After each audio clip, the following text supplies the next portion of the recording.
Hello, everyone. Welcome back to another episode of I'll Call You Right Back podcast with me, your host. My name is Chad Medved. Welcome to the show. I appreciate you being here. I got some good stuff to talk about this week. First thing is first, we got some business to take care of. Turner Dairy Farms, the creators of Turner's Premium Iced Tea, the one and only. They are celebrating 50 years of Turner's Premium Tea. So, in doing that, to celebrate 50 years, they are running a cartoon contest and emphasis on the art. So basically you go to turnerdairy.net, click the link, and you will get a template for the carton. And you could submit a design to turnerdairy.net and it will be voted upon by the Yinzer crowds of the city. And honestly, there's some crazy stuff that you could win. So on top of winning a cash prize of $2,000, 2,000 notes, 2,000 bones, 2,000 frog skins. It's a lot of scratch, but your design will be featured on 500,000 cartons. You heard me, 500,000 cartons and limited edition merchandise. So if you are inclined to submit for the art contest, I really urge you to jump on over there. Submission deadline is March 12th. You have, what's today? You got a handful of days left, but put a design out and submit it. You'll win every bit of street cred from the Yinzer Society because your art will be featured on, 500,000 cartons, which is, it's pretty crazy to think that Turner's even puts out that much stuff, just to put it into perspective. But run on over turnerdairy.net for more details. But the reason that everyone is here this week, I got an episode for the books. This week I sit down with the Pittsburgh Penguins play-by-play announcer, Josh Getzoff. So, Josh is, if you're listening to the Pens on the radio, Josh is who you are going to hear. And Phil Bourque is sitting next to him, giving the color commentary. But Josh is the play-by-play announcer. And, I hit Josh up because, obviously I know who he is. I know what he does. I'm a Pens fan. I had to hit him up. I wanted to hear what the process was. And he hit me back and he was like, let's do it. So Josh came over. We had a conversation that I couldn't have wished it to gone better. But we sit down, we talk about everything from, the introduction to broadcasting. What was Josh like back then that got him into the place that he is now? And, I say it on here a lot, but normally people that I talk to aren't doing what they thought they would be doing nowadays. But Josh is one of the unique cases. It's like he always wanted to kind of be in broadcasting, and it was cool to hear about that. And it was cool to hear about how a kid from, get this, Philadelphia. This kid's a Flyers fan, lifelong Flyers fan, but obviously now he's a convert to a lifelong Penguins fan, and we are going to let that Philadelphia tenure wash by us all because, we got to, right? He's the voice of the Penguins whenever we turn on the X to listen to him. Can't beat that. But me and Josh talk about, growing up in Philly and, how he came to, navigate his way to working for the enemy. Obviously Philly and the Penguins are mortal enemies, so it's a unique circumstance. We talk about that, which is fun. We talk about some of the cool stories that he has over the last 7 years of working with the Pens. And then we talk about how someone who is in his position, so it's a unique position because the person before Josh, who was the play-by-play announcer, is Hockey Hall of Fame announcer Mike Lange. Everyone in the world knows Mike Lange. People that are not Penguins fans know who Mike Lange is. They know the Langeisms, but that's a big role. I feel like Mike Lange casts a, big shadow, maybe an intimidating shadow, but, it was interesting to hear how someone, he's younger than Mike, he's just in, he's in the start. Josh is in the start. Like he's in the beginning of this, even though he's been working for the Pens for 7 years. It's just, He's a newish announcer, so to fill the shoes of someone who's been working with the Penguins for 40 plus years, maybe he's not intimidated, but I was definitely intimidated. But we got some good stories about, some cool stuff that happened with Mike Lange. We hear about some of the old legends like Colby Armstrong and Phil Bourque, and it's just a great time. It's a yin-splosion, as Mikey and Big Bob call it. But I'll quit talking your ear off. I am excited for the episode. I'm excited for the new listeners that I know will be checking us out. But I just appreciate it. You know what I mean? I really do appreciate it. 200 episodes is coming very soon. I am throwing a big party at a delicious restaurant on the south side called Streets on Carson. That will be on March 24th. If you're listening to this right now and you want to come party with some of the who's who of Pittsburgh, I urge you to come on down to Streets on Carson. It's right on the 11th block, right on the corner there, and we're just going to have ourselves a time. But like I said, quit talking your ear off. Without further ado, episode 198 of I'll Call You Right Back podcast with Josh Getzoff. I know you've done a lot of stuff like this. So sounds crisp. Sounds good. I appreciate that. Headphones are good. Everything sounds good. Yeah. All right. Perfect. I usually give the intro keep the mic a little bit close to you. No one really is used to it, but, right. All right, let's jump into it. Cool. I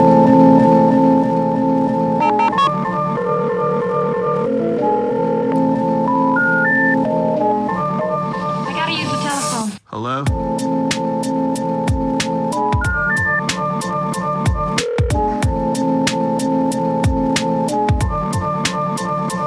Telephone. I'll call you right back. Call you right back. Telephone. I'll Call You Right Back podcast. There we are. We're into it. I like it. I appreciate that. I appreciate you coming over. Yeah. Thanks for having me, Chad. Absolutely.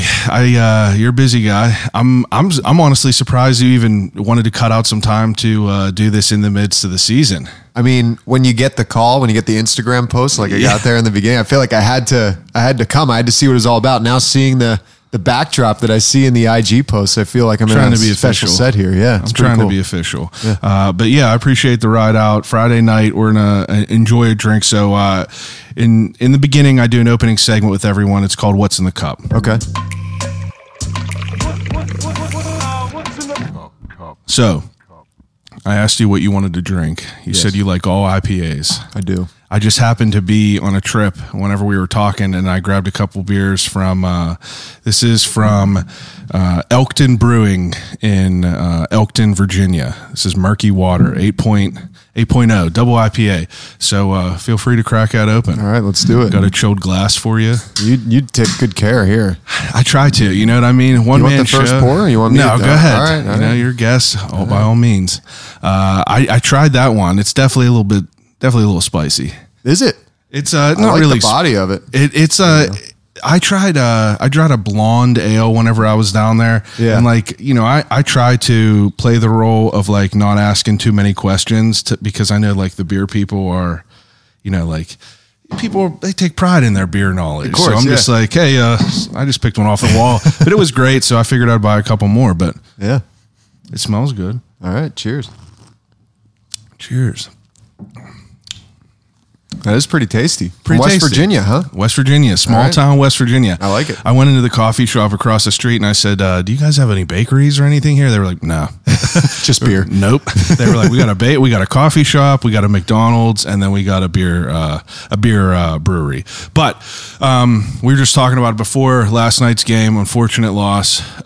You were supposed to be in Jersey though. Yeah, the schedule got all kind of jumbled up. I mean, we were supposed to be not even playing until the last couple of days with the Olympic break, and then obviously everything happened with players not going over there because of COVID restrictions and whatnot. And honestly, the Penguins would have had a quarter of their team in Beijing, so things changed pretty significantly for them and for the league. And then they had to really backpedal and say, okay, we had 3 weeks with no games, but we still want to finish the season when we're trying to finish it, so we got to slot games into these 3 weeks, and schedules were jumped around. So there we go. We're supposed to be in New Jersey. We're actually now in Pittsburgh, and that game against Jersey was played earlier in New Jersey.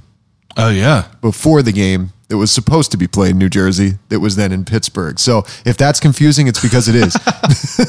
But we're trying to keep track. So the schedule has like a gold color if it's a home game and a gray color if it's a road game. Yeah. and I'm just paying attention to those colors now. Yeah. That's what I live with. Do you travel with all the games? Yeah, we do. Bourque, Phil Bourque and I have been lucky. We've been on the road from the get-go this year. We did not travel last year, but this year we've been on the road the whole season. Now, I'm sure I'm going to speak out of school, and please correct me from the beginning, but you are an employee of the radio, or like so how does that work? Because do some of the radio people not travel, or the TV people don't travel? How does that go? Yeah, so Phil and I are employees of the Penguins with the radio. So we had the option in the beginning of the year, as did TV.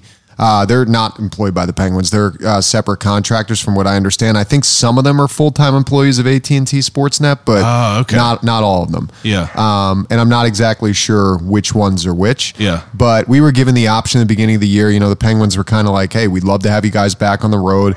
It's going to be a little different. There's going to be obviously some restrictions. COVID is still around. We have to be precautionary with that as a league and as a team and an organization. So if you guys are cool with abiding by that, you're welcome. And Bourque and I were like, hell yeah, we were on the road last year. We missed it. We missed not being in the building. And I still remember opening night in Tampa. Granted, the Penguins won the game. Yeah. But just being there and hearing the crowd and seeing all the fans and the reaction, there was a moment where we looked at each other in the very beginning, like while the national anthem was playing, we just kind of gave each other a fist bump and nodded our heads like, this is awesome. Yeah. We missed this. Probably chomping at the bit to get out there. Oh my God. Yeah. Yeah. I mean, so I have a couple close friends who are like big hockey people, and I asked them for a little bit of information as far as what they would be interested in hearing. Yeah. Just because I get to come in here and pick your brain. Sure. But I'm curious because, like, in the beginning there was a time where there was no fans at all. Yeah. So you were announcing during this time. Mm-hmm. I'm curious what the vibe was as an announcer when there is no crowd compared to when there is a crowd, because, you're speaking on energy and we're talking about it. And, did you feel like you had to manifest that energy a little bit? Did it feel different for you? Yeah, it's kind of funny. So Mike Sullivan, the coach of the Penguins, he always talks about, he talked about, I should say, in those situations last year, like, our guys have to manufacture energy. Like, you just have to naturally find it within yourself, because there's no swings emotionally with the crowd. There may be within the game, but sometimes the crowd really influences that. Like, if the Penguins are, warming to the task and having a couple great shifts, you can feel the energy in the building kind of rising with their play. So we took it to ourselves too. We're like, well, we have to manufacture some energy here. And I will say, it wasn't quite as hard as I thought it was going to be for a couple of reasons. One, our in-arena crew did an unbelievable job, and I can only speak to Pittsburgh because we weren't traveling, like I said, but they had some fake crowd noise like every building did. But because of that, when you're just zeroed in on the play on the ice and you hear some of that kind of waving around in your ears, and then you hear the effects of the sticks and the pucks on the ice and the skates stopping and everything, it does kind of bring you into the moment a little bit more. But I will say, Chad, like when we went in the intermissions, and you would, there was nobody on the ice. Yeah. They had no in-arena entertainment because no one was in the building. And you're just kind of standing there and everyone's like talking, but everyone has a mask on and no one's like, okay, like this is weird. I know. It got to be strange. Yeah. It was like 15 minutes of just awkwardness. It was weird to watch any of the games with no crowds. Like they had like the seats covered with like, logos and things like that. And like, that was cool, but it definitely is a different energy. But we've never nobody has ever experienced watching these like big time games with like no crowds. Yeah. I'm a big UFC fan. Like, they didn't have a crowd either. And it was such like a different dynamic to like, you could hear everything that the corners are saying to the fighters because there's no crowd screaming. So like, playing hockey with that, I'm sure is, the same type of dynamic. You could hear people like chirping at each other a little bit more.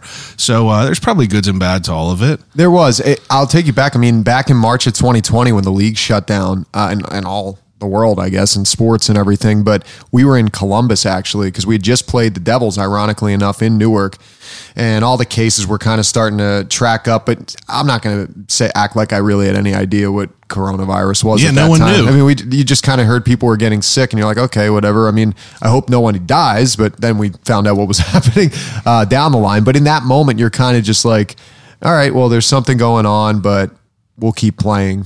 It's not going to impact us. And then we got to Columbus. This was, I think, March 9th or March 10th.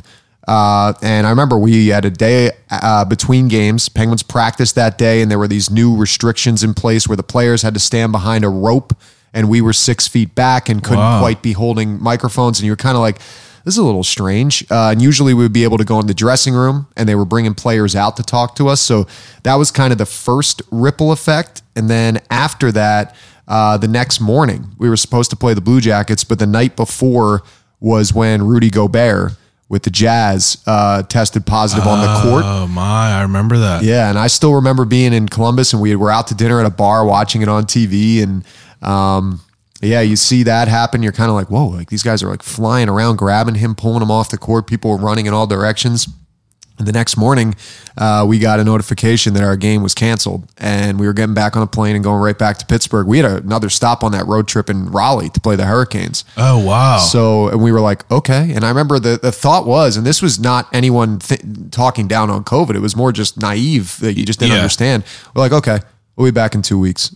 And then that's what everyone said. Yeah. You know, kill the curve in 2 weeks. And yeah, right. It's like, geez, 2 years. Yeah, seriously. It's really crazy to think about that. I didn't even really, take that into consideration as far as, I mean, I'm sure that was a shock for you guys to have like games canceled because, I mean, that really never happens, right? In my time, the only time we had a game close that was canceled. Now I've been with the Penguins for 7 years, so I have some experience, but not a ton compared to some of the other guys that I've been with and work with.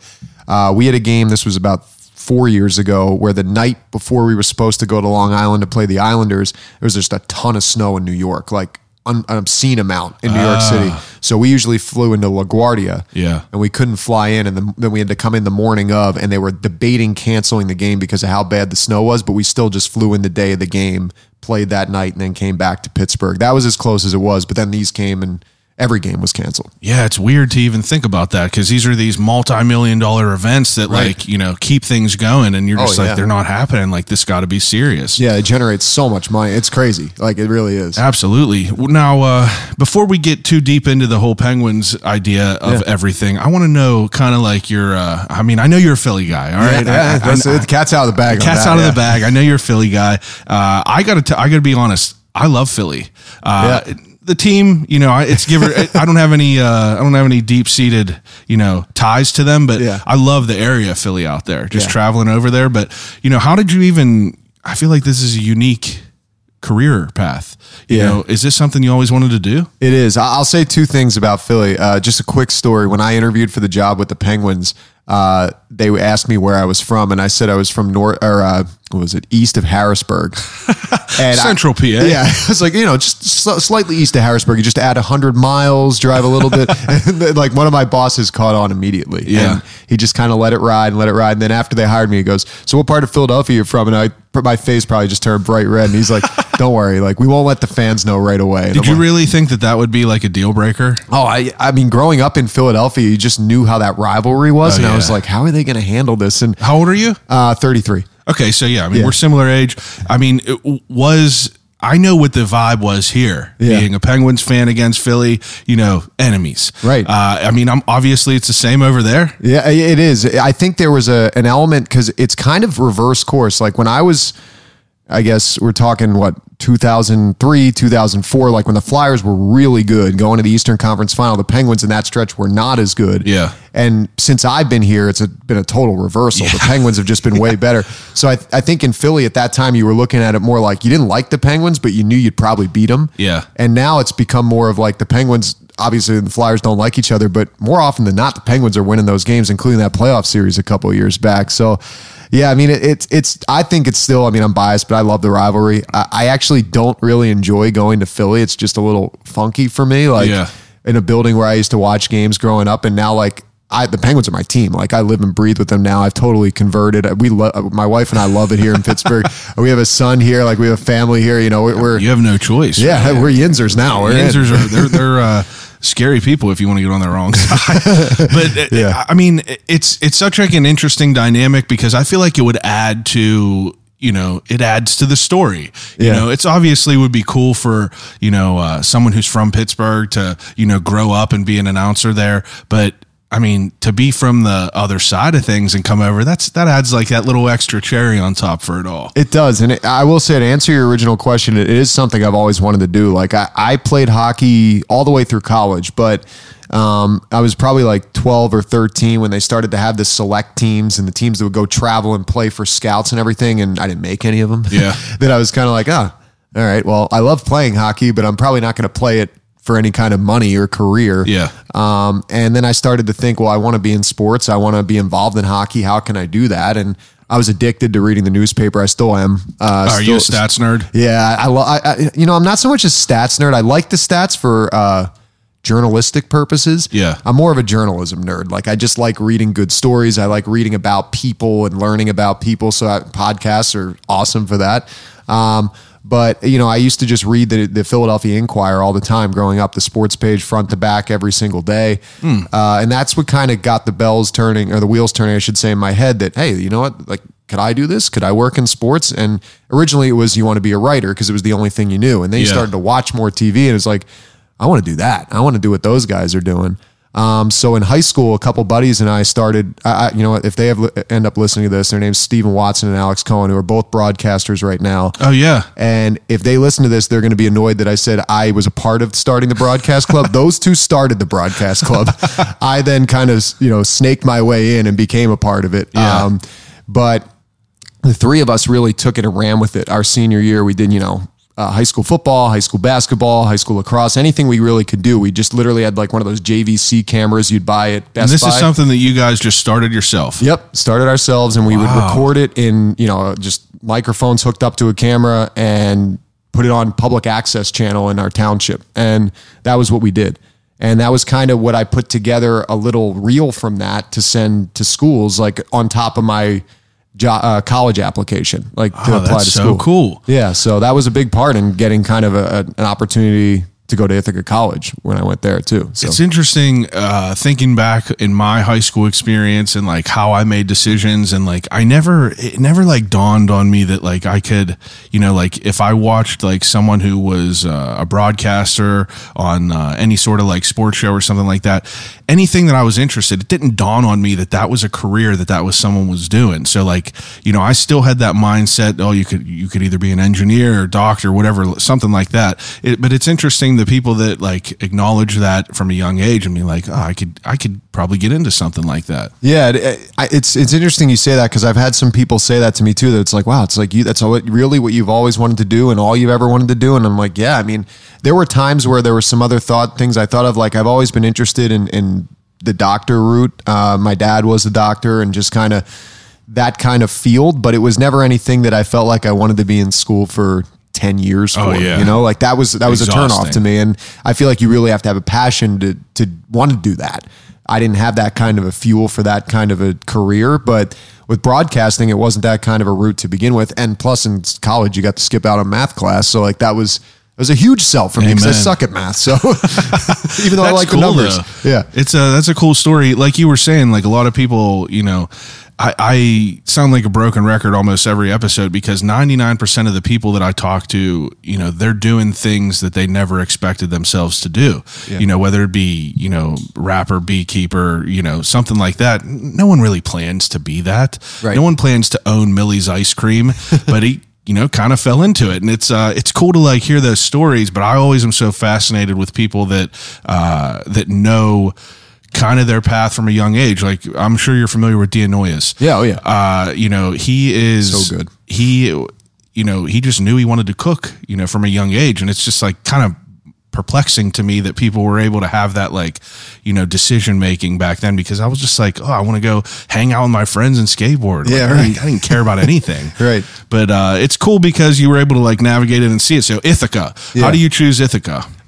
There were a couple options out there. I mean, like for me, there were two reasons. One, I love the fact that like when I went there, they're like, oh, you want to get into broadcasting? Well, we don't really have any kind of seniority scale. Like you could be your first week on campus, or you could be a, second semester senior, still get the same opportunity to do as many games on the air for us as you want. So I was like, okay. And they broadcasted everything. I mean, I was calling field hockey, gymnastics, volleyball, lacrosse, tennis, like anything we could do, we did, which is another thing that I love, because I'm a big believer that regardless of what you want to do, if you want to make food, if you want to work in carpentry or anything like that, repetition makes you better. So, I mean, for this, it was, I was a freshman in college. I'm like, wow, if I'm, 7 days a week, if I'm doing 5 broadcasts a week, like You're going to get better. yeah, even if I don't think I'm sounding great, and I'm probably not, I'm getting some kind of foundation built in and confidence built in, and finding your voice, as a lot of people say, like what works and what doesn't when you're describing a play. That early in my life, in my career, I thought it just would be huge. So that was a huge selling point. And another was that they had a deal with NBC. They were one of a few schools that would send a group of interns to the Olympic Games. Oh, cool. And there was no guarantee you'd be one of those, but Yeah. the fact that I could be considered and potentially have that opportunity while I was in school was huge. I mean, for me, that would be my ultimate goal. Like if I could call Team USA in the Olympics, that would be the coolest thing I would ever do. I don't think that, like, I'm a huge like USA hockey guy. Like, so that would be the pinnacle. So like when I saw that, I was like, oh, that'd be awesome. Yeah, just have your name in the hat. Right. Yeah, right. That'd be really cool. That's awesome to even, even think about that and have that opportunity to do that. Yeah. Now, so in high school, while you said you started this, you were a part of this broadcast club. Let's keep it how it is. You guys were mainly focusing on sports? Yeah, we did. It's funny you say that. We did mainly sports. We actually had to cover a few school town halls or parent meetings, those kind of things, and just post it on the public access channel. So we literally, get the wide shot with the camera, hit record, sit there for 2 hours, probably fall asleep in the back, and then send it off to play on the air again. Well, so if you're calling, different games in high school, like what do you take an inspiration from? Because obviously, every great broadcaster, you obviously are, trying to fill some shoes of one of the greatest of all time. Yeah. But when he has Mike Lange has his own voice, you develop your own voice, you develop your own style. Obviously in the beginning, you're using some of your favorites as inspiration. It's like, who did you take inspiration from? So one of my favorites growing up, and I think people know who he is. If you hear his voice, you'd know him, but he wasn't obviously a guy I regularly heard in Pittsburgh, was Harry Callis. Harry Callis. He's got just like this deep voice, and like a guy who drank bourbon in the booth and would smoke cigars. So he had that unique kind of vocal cord situation. But he was the Phillies broadcaster, and I'm just a radio junkie with baseball. Like I like to just put it on even if I'm doing something, because I just love the sound of baseball on the radio. Like it's romantic to me. It's great. So he was the Phillies radio guy for my whole childhood growing up. He actually passed away my sophomore year at Ithaca. He just dropped dead in the booth, actually. Like he was in the booth. Yeah, he was an older guy, but had a heart attack in the booth. Yeah, so if what you're going to go out, right? Jeez. In a way, you're like, well, he died doing what he loved, literally. What a legendary way to go out. Seriously, right? I didn't know that. That's crazy. Yeah, so I remember he was in Washington, D.C. The Phillies were playing the Nationals, and it was right before the game. He just like dropped dead, heart attack in the booth. But my goodness, he was my guy growing up. Like I loved him. I loved how he called the game. He just had this like unbelievable voice that could never be mimicked. Yeah. But I picked up a lot just from like, people were like, oh, who do you want to be? I was like, I want to be Harry Callis. Like, and then you realize it after a while that, and I think Mike Lange is a perfect example of this, that you can be whoever you want to be, but once you find your voice, you can kind of carve it out to another level, like to become you're sharpening your sword. Yeah, right. So, Mike came into this town in a space where he was able to, take things that he thought maybe would hit, maybe wouldn't, and throw them at the dartboard and see if they did, and they stuck. I mean,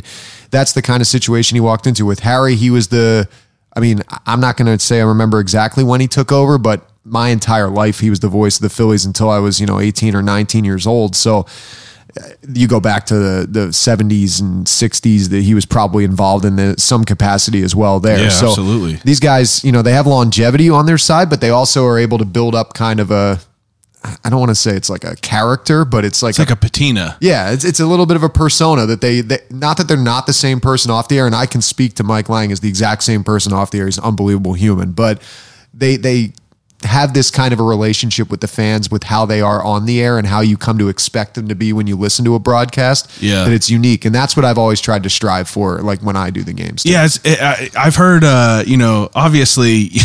obviously Mark Madden is loved and hated by Pittsburgh. You love him or you hate him. Yeah. I'm a fan of Mark Madden, but I hear that he's a great guy. Just it's almost like a wrestling character. Yeah. On the radio, but. I don't know. What do you expect? That's what sells. You know? Right. You need to have that little bit. You need to have that little, that sweet and that sour. And he doesn't admit that either. But No, he doesn't He'll admit never that. say it. But it's true. You run into him in person. You talk to him. I just saw him last night in the press box. Like, great guy. Yeah. Always says hi. Always asks you how you're doing. There's never any, anger or like gravel to him. I don't think I've ever heard a single story. I interviewed Mikey and Bob, and I asked them the same thing. I'm like, what's it like walking by Mark Madden walking in these halls? Are you like afraid? Is it like walking by like Snape and Harry Potter or something? But he was like, honestly, he's the sweetest guy ever. Yeah. But I love the idea of like, it just reminds me of wrestling. Obviously, he's a big wrestling guy. Sure. I like that whole persona that people could slip into, and not necessarily, obviously I don't know you too well, but if you listen to some of your calls, like I was going through your reel on your Instagram and hearing some of the ones that I really enjoy, and you could hear your style developing throughout it. I have a couple of them on here. I want to play one for you, and I want to know, just kind of what the moment meant to you. Okay. Center point, Letang holding it, shooting it, loose atop the crease, played by the Flyers, but not out. Malkin right side, Crosby shoots, he scores! Center stage is yours tonight, Sid! 500 career goals for the captain, and this crowd is going crazy for Crosby.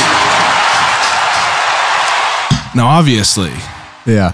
the captain of our team, Sidney Crosby, Yeah. 500 goals. Yeah. It's a monumental time in life to even be in the building, but for you to announce it, crazy, right? Crazy, and don't screw it up. Yeah. Those are the things I was thinking. I mean, I was lucky enough, so I've been doing the games for a handful of years now, Yeah. even on the road when Mike wasn't traveling.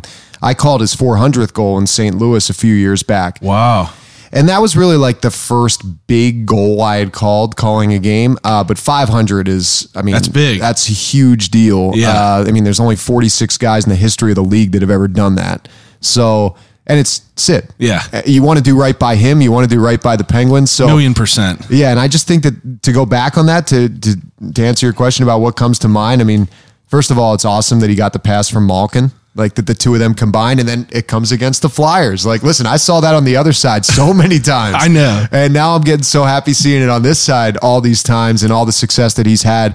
I just thought that was such a cool moment. And that was one of those things that you remember back to last year when there were big goals in games and there's nobody in the building, and to have a full building, to be against the Flyers. And For that moment. Yeah, and something else about that I just think is really special, that I don't know how many people would have known this if they weren't told it, because it's just the reality of last season, is Sid's family is all in Canada.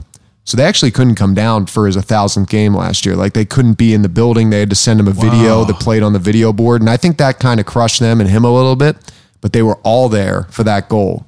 They were able to be in the building. Wow. So that to me, I thought was, for him, a really special moment to share it with the fans, be in the building, have it come against the Flyers, but also that his family was physically there. Yeah. And they put them on the video board afterwards. His mom, Yeah, it's Trina, unreal. and his dad, Troy, were just going nuts. Like, so that part was really cool. And it was, to be a small part of that was unbelievable. It was so fun. Now, if you listen to that call, if I listen to that call, I hear you, center stage is yours tonight, Sid.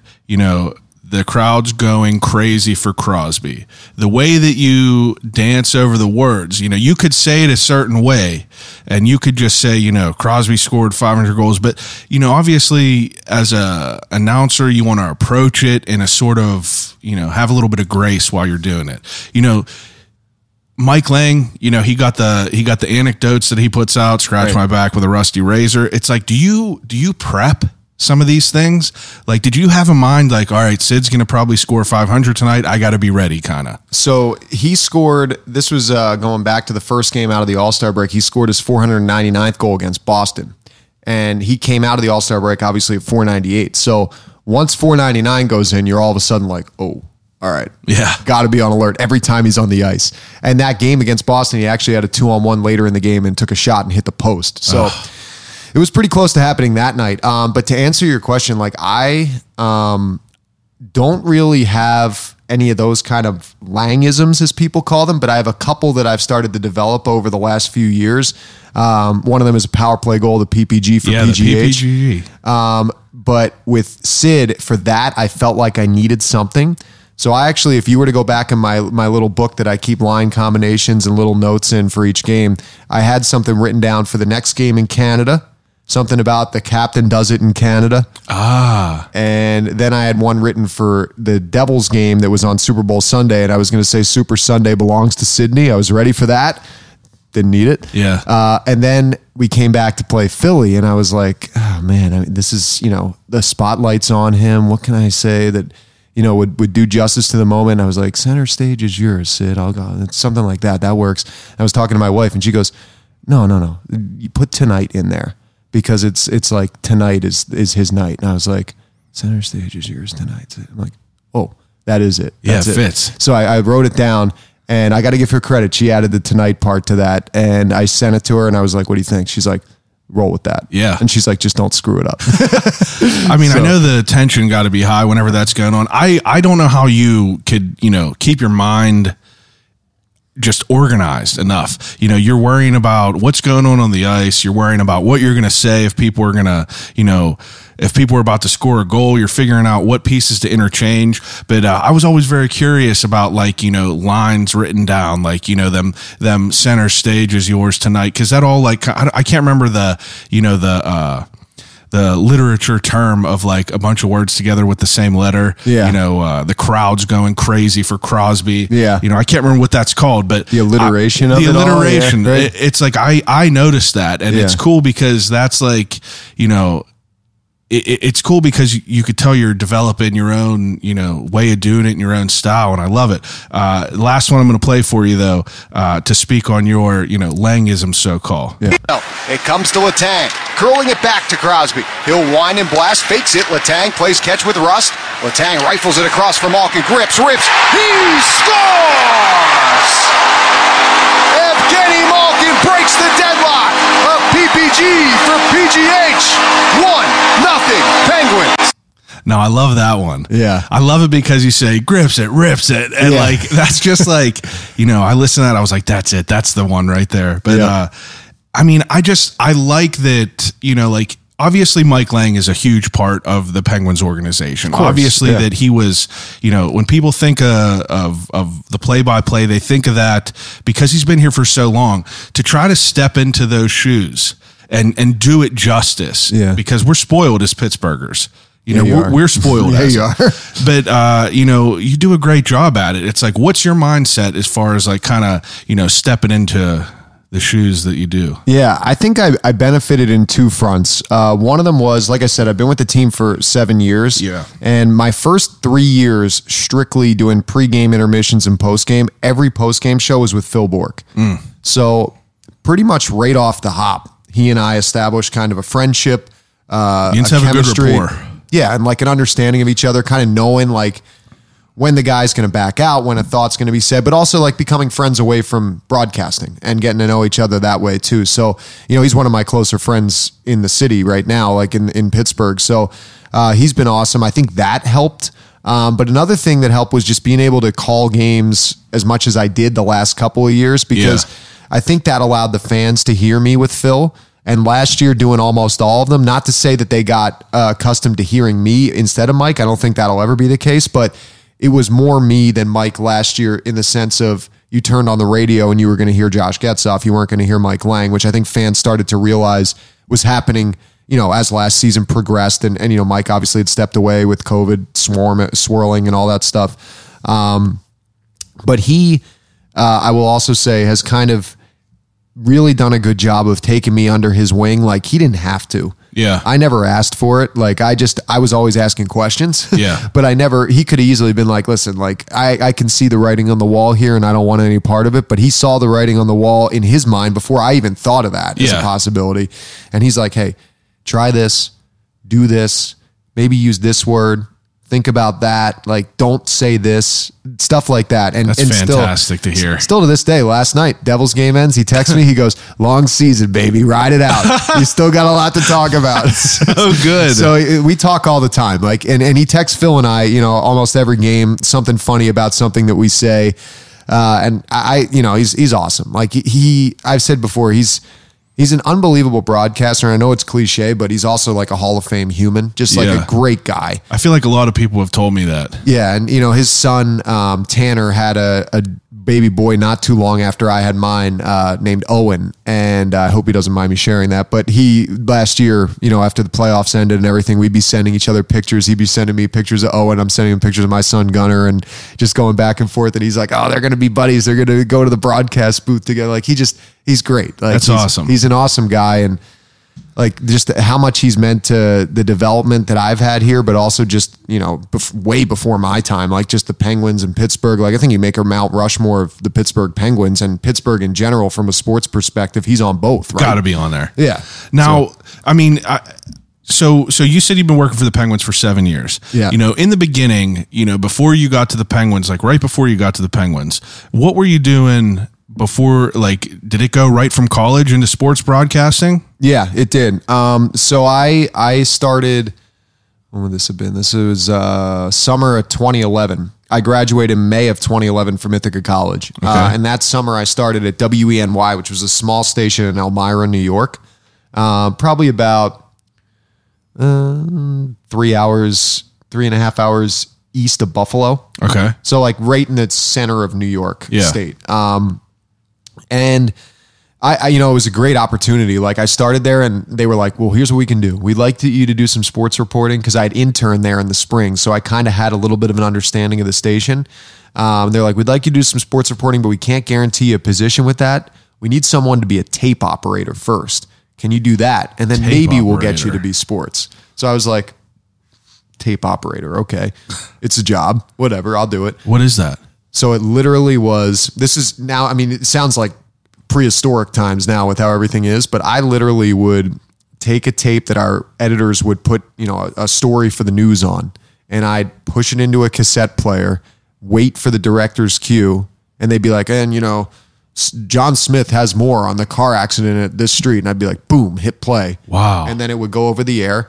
But if the tape was cued at the wrong spot, the wrong story went over the air. So it was a lot of pressure for, coming out of school, but also it was great because I made a lot of mistakes. Yeah. And but learn from them. Yeah, right. You're able to just learn from them. And not on such a huge scale. Exactly. Small market, not a ton of viewers. If you did mess up, you'd hear about it, but you wouldn't hear about it like if you messed up in Pittsburgh and it's all over the news and everything. So I really enjoyed it. It was great. And then after a few months, they were like, all right, you can do some sports reporting.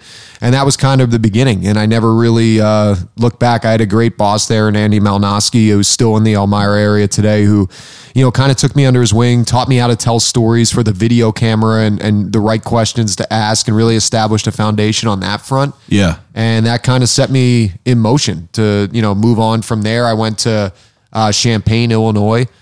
Didn't know anybody. Had never even been to Illinois in my life.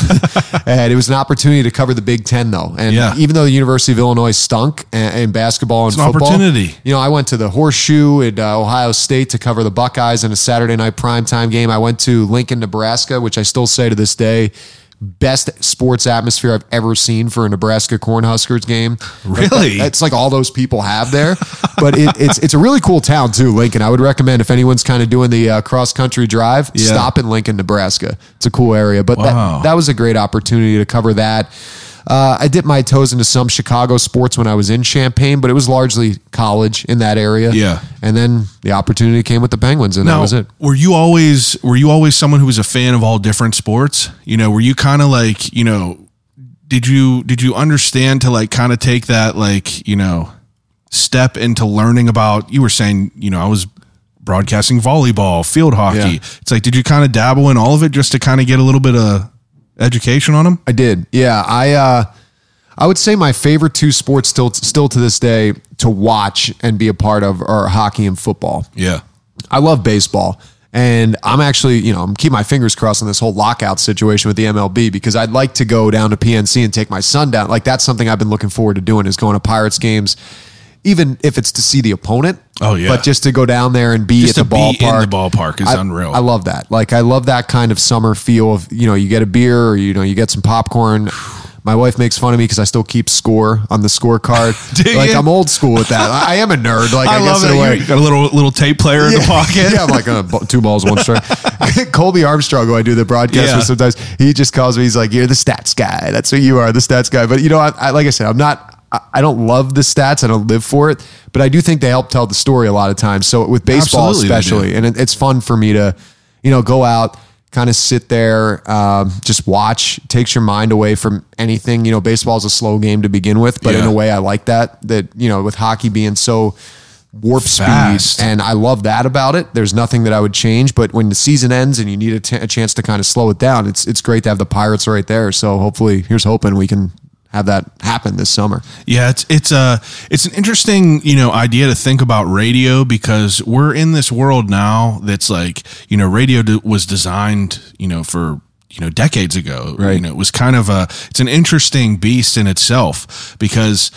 I mean, do you see any innovative things happening? Do you see like numbers of like I see it on both ends, and it's a loaded question, because I know that there's those people that will turn on the TV, mute it, and put the radio on just simply because there's a better energy than what they would. It's something more that they want rather than just listening to a TV broadcast. But I know that there's people that like both. But I also know that it's kind of like an archaic thing. Yeah, radio is kind of archaic. Would you? What can you speak to, like, the progression of the world and technology? Because I feel like radio is like, I mean, you get what I'm saying. Yeah, right? No, I do. I agree. I mean, I know I'm in the minority that I still prefer the radio, because I will say, though, that I'm the type of person that will watch the game, not necessarily mute it, but if I want to watch hockey, I'm putting it on TV. I'm not going to turn it on the radio. But if I'm getting some work done around my house, the first thing I do is take out the NHL app and I pop on whatever game's going on, or a replay of a game or something like that, just to listen, pick things up and stuff like that. But to your point about how just radio has changed, it has. I mean, one thing that I'll say, like for us with the Penguins, is we now have the app that has a radio button, so you could be here. You could be in your car. You could be, wherever in another state. Yeah. If you have the Penguins app, you hit the radio button, you're tuned right into our broadcast during the game. NHL, like I said, their app has the radio button. The iHeart, who we're partnered with the Penguins radio network, they have the radio button that we can listen to. So I feel like there's been different platforms that they've kind of presented radio to, but at its core, it's still the same thing. I mean, it's still, a visualization broadcast that you're kind of describing through the eyes of the person calling the game and talking about the game. And that's beautiful to me. Like, it's kind of like a story in and of itself that you're telling every single night. But it has been interesting that it stood the test of time. And I know some teams in the NHL have made some changes. Like, there are a couple that are simulcast, like their TV guys really call is also their radio call. Yeah, I think Carolina. Oh, that's fascinating. I didn't know that. Buffalo. Yeah, so they have to kind of toe the line of, hey, we got a guy listening in the car. Yeah. But we also have, a lot of people watching at home who don't need me to tell somebody they're at the right wing circle because they can see it, but you kind of have to. I remember Mike always telling me that, there may be somebody listening who's blind, and you are their only descriptor. So I've always kind of thought about that too, that there's always going to be a use for radio. It's never going to go away.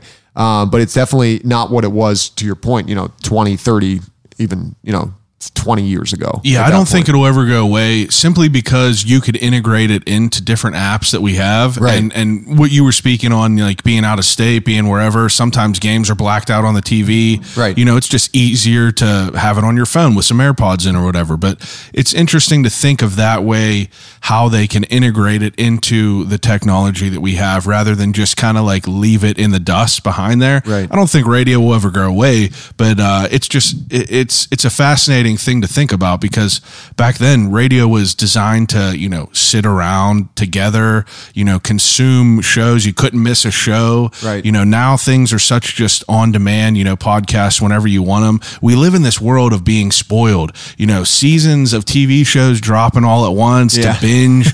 I'm a couple fans. I am a fan of a couple shows that are not released all at once, so it's just like, I'm just like chomping at the bit waiting for the next week. But it's cool to hear like, you know, your thoughts on it and the way that you and like what you were saying about Mike Lange talking about, you know, what if someone was blind? Yeah. I didn't know about the simulcast thing either. That's interesting that some teams are like kind of implementing that. And I think that's even more prevalent in TV too. Yeah. Because with baseball especially, you could simulcast with baseball. There's descriptors for sure, but it's not as descriptive as it's not as fast, sports. You know, like it's just hockey. Like if I was just to say Crosby, Malkin, Letang on the radio, you'd be like, where the hell's the puck? Like what's going on? With TV, you could say that because you see that they have the puck wherever they are on the ice. So it's a little bit different. Yeah. That's interesting. Whenever you got started with the Penguins, okay, obviously you see the Penguins were hiring. Yep. You're obviously from Philly. You know, what's your mindset of applying here? What did you think, like, you know, like, obviously I'm going to take an assumption that you were anti-Penguins growing up. Yeah. It came with the territory. I feel like I would call you a liar if you were like, no, I kind of like the Penguins. No. Yeah, you could call me a liar if I would say that, but I own that. I mean, that's the reality. And I think if it was reversed and someone was going to Philly, they'd probably say the same thing. I'd call him a liar too, because you got to call it as it is. It is, and I respect that. That's true. But you're right. Like when I applied, it was funny because I remember talking to my dad when I was going through college. And he's a big sports guy. He's the guy who got me into sports. Oh. Yeah. So, but it's funny. So he was involved with the Flyers as a season ticket holder for a while. They kind of upped the price and didn't tell him. So he was always a little salty about that. And he just, relinquished his season tickets because he was mad he had to pay so much money. Yeah. And then when I got hired by the Penguins, he's like, screw the Flyers. Like, I'm a Penguins fan now. My team now. Yeah. So I'm always like, how's it working out for you wearing that Penguins hat walking around Philadelphia? He's like, I get some looks, but I don't really care. So he's converted on the other side too. But when I first applied for this, I knew that eventually it was going to come to light, like where I was from, if I even got that far in the process. But my whole goal growing up was the NHL. Yeah. Like, and that's what I've always wanted. Even when I had these other jobs, I was like, I want to work in hockey. How do I do this? I would always keep an eye on job boards. I would always message people and organizations, not just the Penguins or the NHL. Like, what can I do? How do I get myself in the door here? I feel like I have a pretty good reel, but I don't know who to put that in front of and how to, open that opportunity. So when that Penguins job opened up, I applied for it. It was on Teamwork Online. Like it wasn't like some kind of, which is like a job board for pro sports teams. It wasn't like I knew somebody or I had some kind of connection. You just saw it there. I saw it. And then I looked at the Penguins website and I'm like, all right, here's a couple names that I feel like would be involved in this hiring process. So I immediately shot him an email. I was like, hey, my resume, whatever was just submitted. Here's some more of my materials. Hope to be considered, and just kind of cross my fingers. What was the job for? It was for a pregame, intermission, and postgame radio host. Okay. And then also for like Penn's TV internal programming stuff, hosting, which I knew I could do for my job. The radio side I had never done before. Okay. Like I'd only been TV before I came here. So and that was your intention going through school. You never really intended on anything radio. It was like more, you always wanted to be in front of the camera. I always did. And I always wanted to be just the broadcasting side of the camera. Yeah. Also, especially. So, I mean, for me, I was like, yeah, I could do this. It's hockey. Like it might be radio, but it's your foot in the door. Right. Exactly. And that's exactly what it ended up being. It was the foot in the door, and it was quick. Like I came to Pittsburgh in August. You were living where? Champaign. You were still, okay. You were living in Champaign. So I flew to Pittsburgh from Chicago, which is a, 2.5 hour drive from Champaign. So, flew to Pittsburgh, came in the night before, did an interview sometime in early August. Then it kind of expedited from there. I had another Skype interview once I was back in Chicago or back in Champaign. And then I was offered the job after 2 interviews.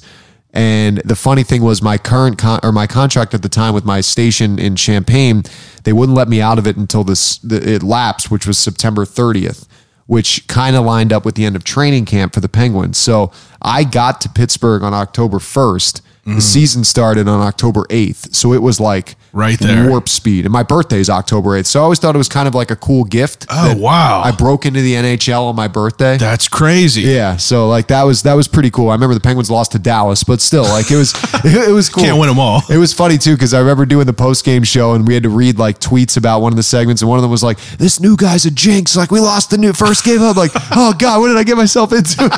But then they ended up winning the Stanley Cup that year. So it all worked out. Yeah. Yeah, I mean, what a crazy. I think I remember looking online and seeing someone comparing you to Yager his first 2 years here. It was Mike. Was it Mike? Yeah, so it was funny. We won the they won the Stanley Cup. I hate to say we, but when you're around part the of the team so much, call it. They won the Stanley Cup in San Jose, which I was lucky enough to be there for because we were doing the Pens TV stuff and the radio. My goodness. Which was just surreal. I mean, you grow up your whole life like, even if you don't make it to the NHL as a player, like it's the Stanley Cup, and to be able care if it's two different teams, right? Just being there, I'd probably water out of my eyes. Yeah, to be able to be there to see the raw emotion behind the scenes of these guys when they won, and then you build a relationship with these guys over the season, and you start to cheer for them almost as much as people as you do as players because of who they are.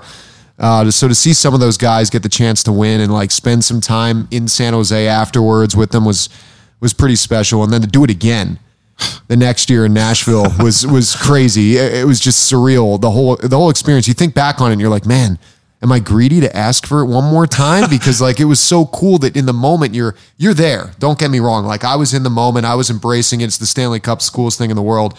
But you also are like, man, it flew by. It was so fast. Yeah, it's already over. And it was my first 2 years here, like kind of get my bearings. So you're kind of like, now I'm a lot more comfortable. Like I know, if you told me to go somewhere in Pittsburgh, I wouldn't need a GPS. I know how to get there. Yeah. But the Yager comparison was with Mike after we finished the game 6 in Nashville. Patrick Hornquist scored with like a minute left. It was a 0-0 game. So I was getting ready to go do the intermission report. But I also had to do what we call a walk-off interview, like a player interview with a player after the game ends. Yeah. So we had to be downstairs by like the 5-minute mark of the period. And I'm like, I have to host the intermission. I can't get back up to the press box if I'm down in the event level standing by the locker room. So I stayed up there, and the guy from the NHL's texted me. He's like, where the hell are you? Like, you got to do this interview. I'm like, I can't leave. I have to do the intermission. And like, at that point, it looked like it was going to go to overtime, where the Penguins potentially could win the Stanley Cup in overtime. And then you're like, I can't leave. Like this could be the end of the season right here.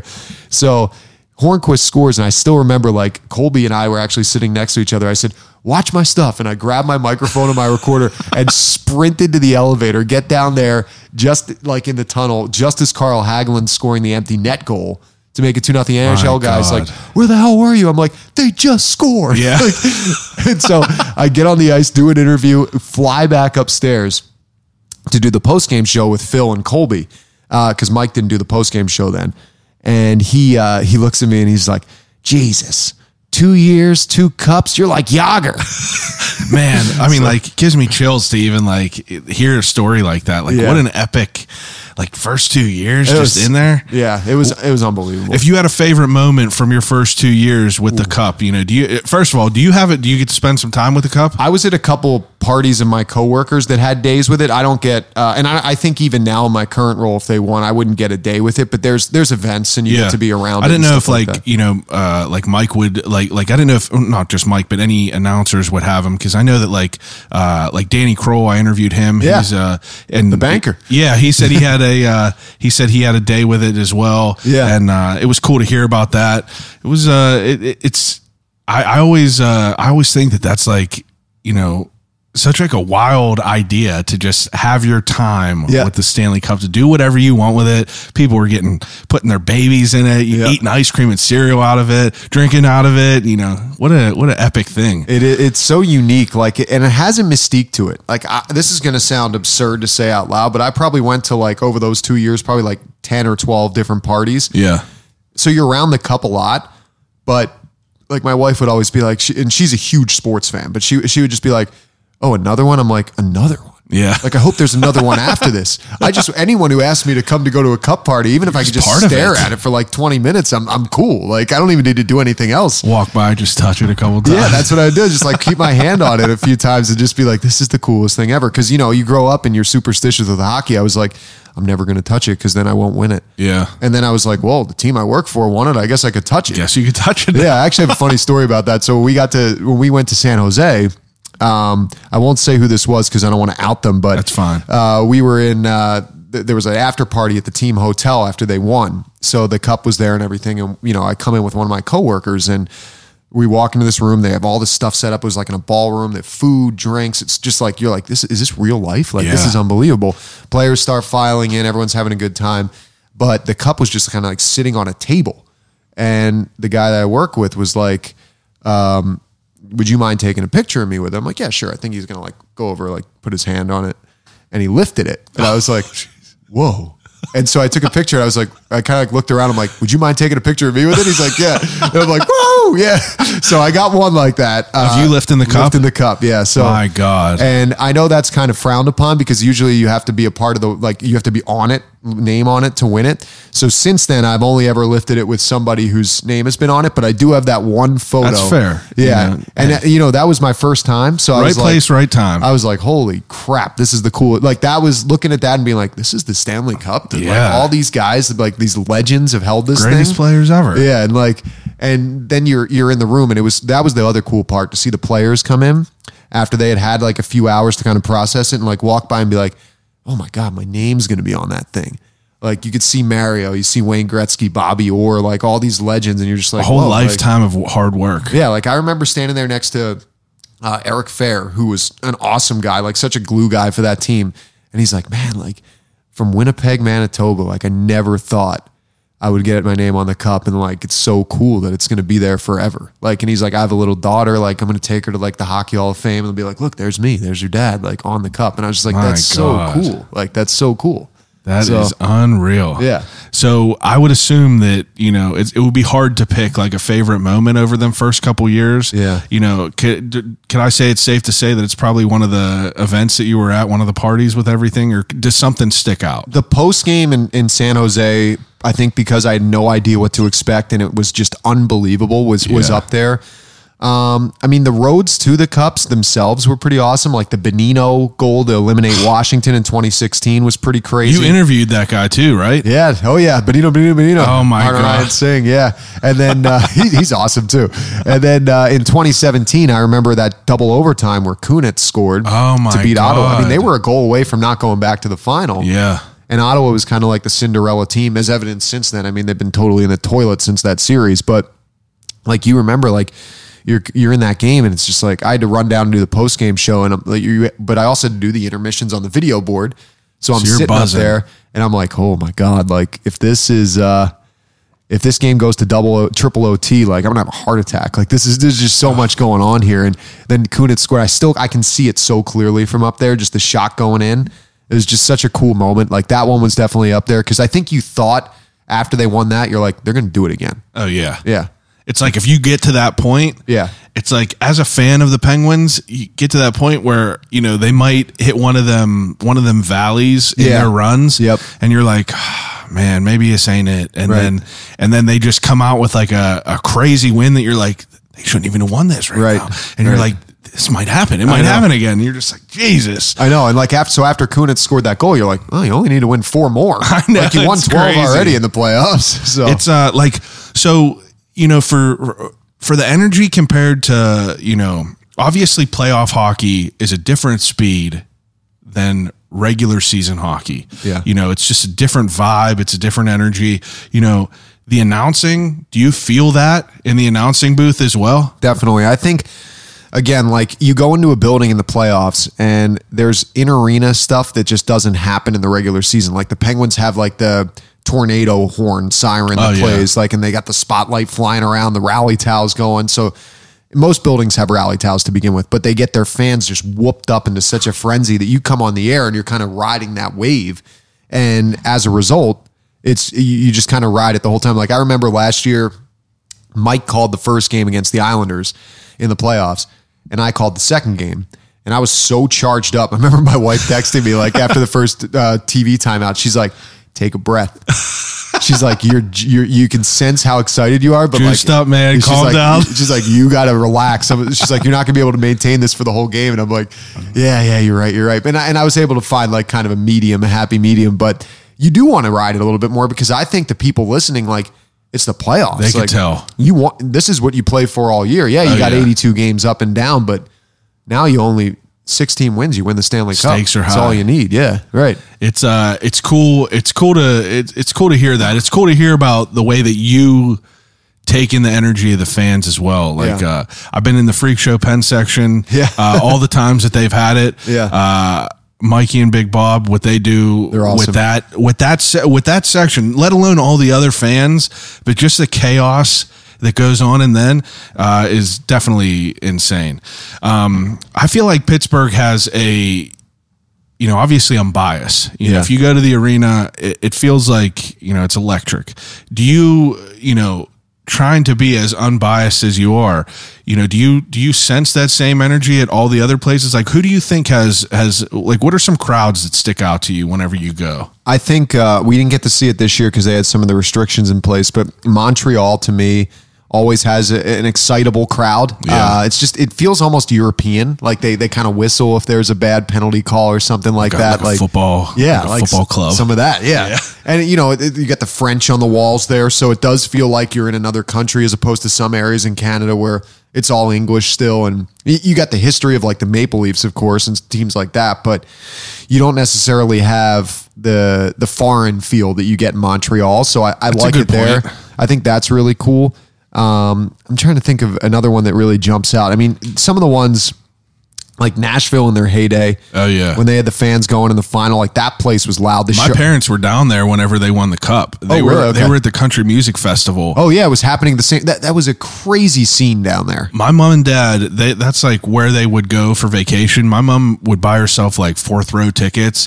My dad was like, I ain't watching whoever this is. He was watching the game with the security guard in the back alley. Really? In like the rat tunnels of the buildings. Yeah. He like popped back there and saw the guy watching it, and he was like, hey, can I watch this with you? He said he sat there for like an hour just watching it with them. That's awesome. It would be, just a crazy environment. I've been to Washington, 2 different games, and like that was wild down there. Yep. When we win, go across the steps. Yeah.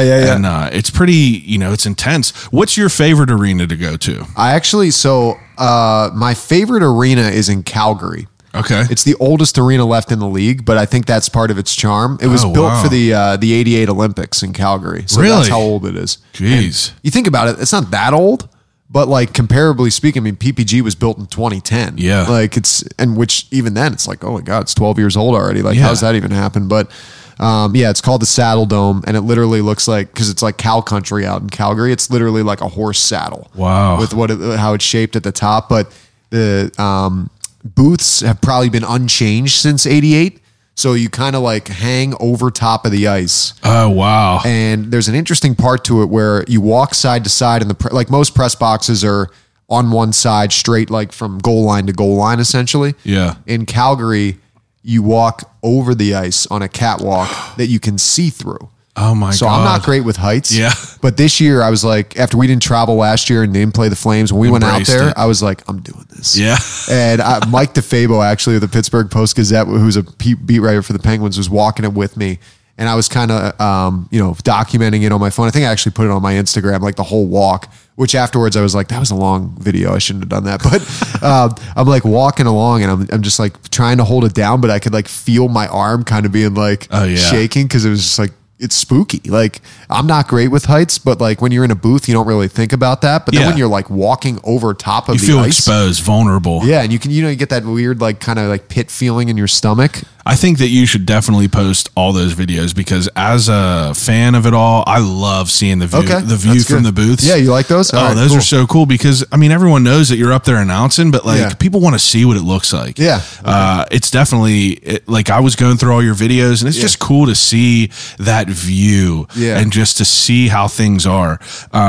So you get started with the Penguins, you start working your way through, you start announcing games. Now, obviously, Mike Lange is going to eventually work his way out. Yeah. How do you figure out that you're going to become what you become? Well, he and we had a couple discussions. Initially, it started like, he's like, hey, I don't want to travel anymore. Are you okay with doing the whole load of games? I'm like, yeah. Like, absolutely. So that was kind of how that started. And then there were a couple times over the last couple of years where he had some health issues, and he's like, I need you to fill in for a few home games. Like, yeah, sure.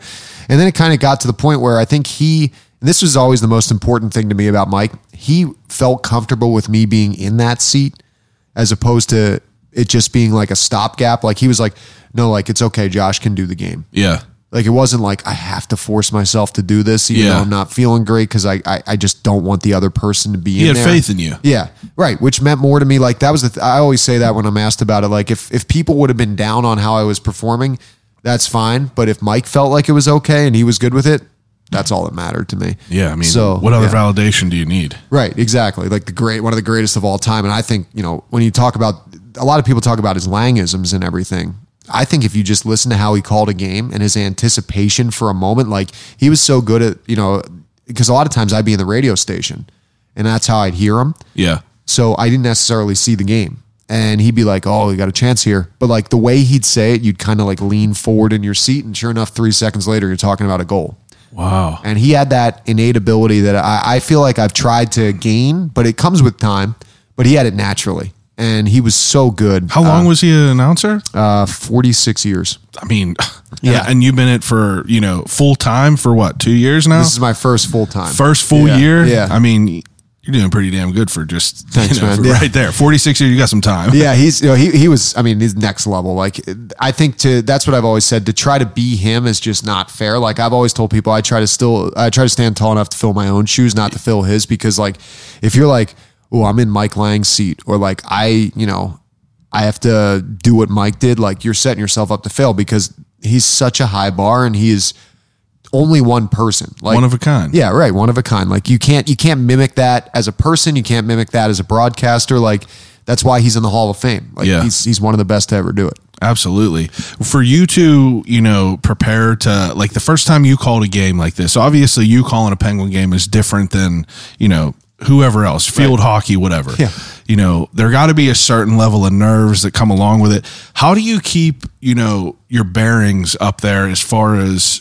who has the puck, what's going on? Like, how do you just keep that like centered where you're not just like, kind of just like lost and overwhelmed? I'm sure that the Penguin players already, all their numbers, everything now just comes with time, but you're learning. I mean, you're saying all the other players, like, how does this come into play? How do you practice that? Yeah. So a lot of it happens the day of the game. For a normal 7:00 game, things change when it's an afternoon game, but a lot of times I make my boards out. I've kind of like a prototype of boards that I've designed on Microsoft Publisher, still using the... What do you mean boards? I'm sorry to interrupt so they're you. like broadcast... not every person uses them. I use them. They're like broadcast sheets that I've designed for myself. So essentially names and numbers. Okay.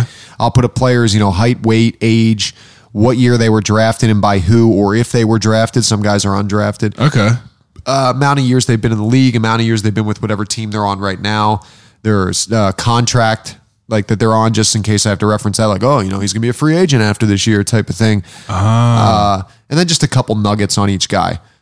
Like, could be this guy's got points in 5 straight games, or like, in the case of Crosby, he's 1 goal away from 500 in his career. That's what I was always so curious about, because if you hear like, whoever, John Smith is going to, he's in the last 4 games, he's had a goal on every power play. Like, like, are you doing this yourself, gaining this knowledge yourself, or do you have people up there that are kind of like sifting through these little like factoids that are like, plugging them into your head? Some people, I would say TV more likely does have things like that. They literally have hired statisticians that will do that. Okay. We have a great PR team with the Penguins, and a lot of teams in the NHL do. And we get a set of game notes for every game. So it's cool. Like, this guy, those kind of things. This guy has a power play goal in 4 straight games. This guy, when he plays the New York Rangers, in his last 8 games against the Rangers, he has 10 goals, like that kind of thing. So you can drop those little things as you're doing it too. Yeah, I never understood that. I was like, is he Googling everyone and saying? I do a lot of Googling. I bet you do, but I mean, it's like whenever they're throwing out,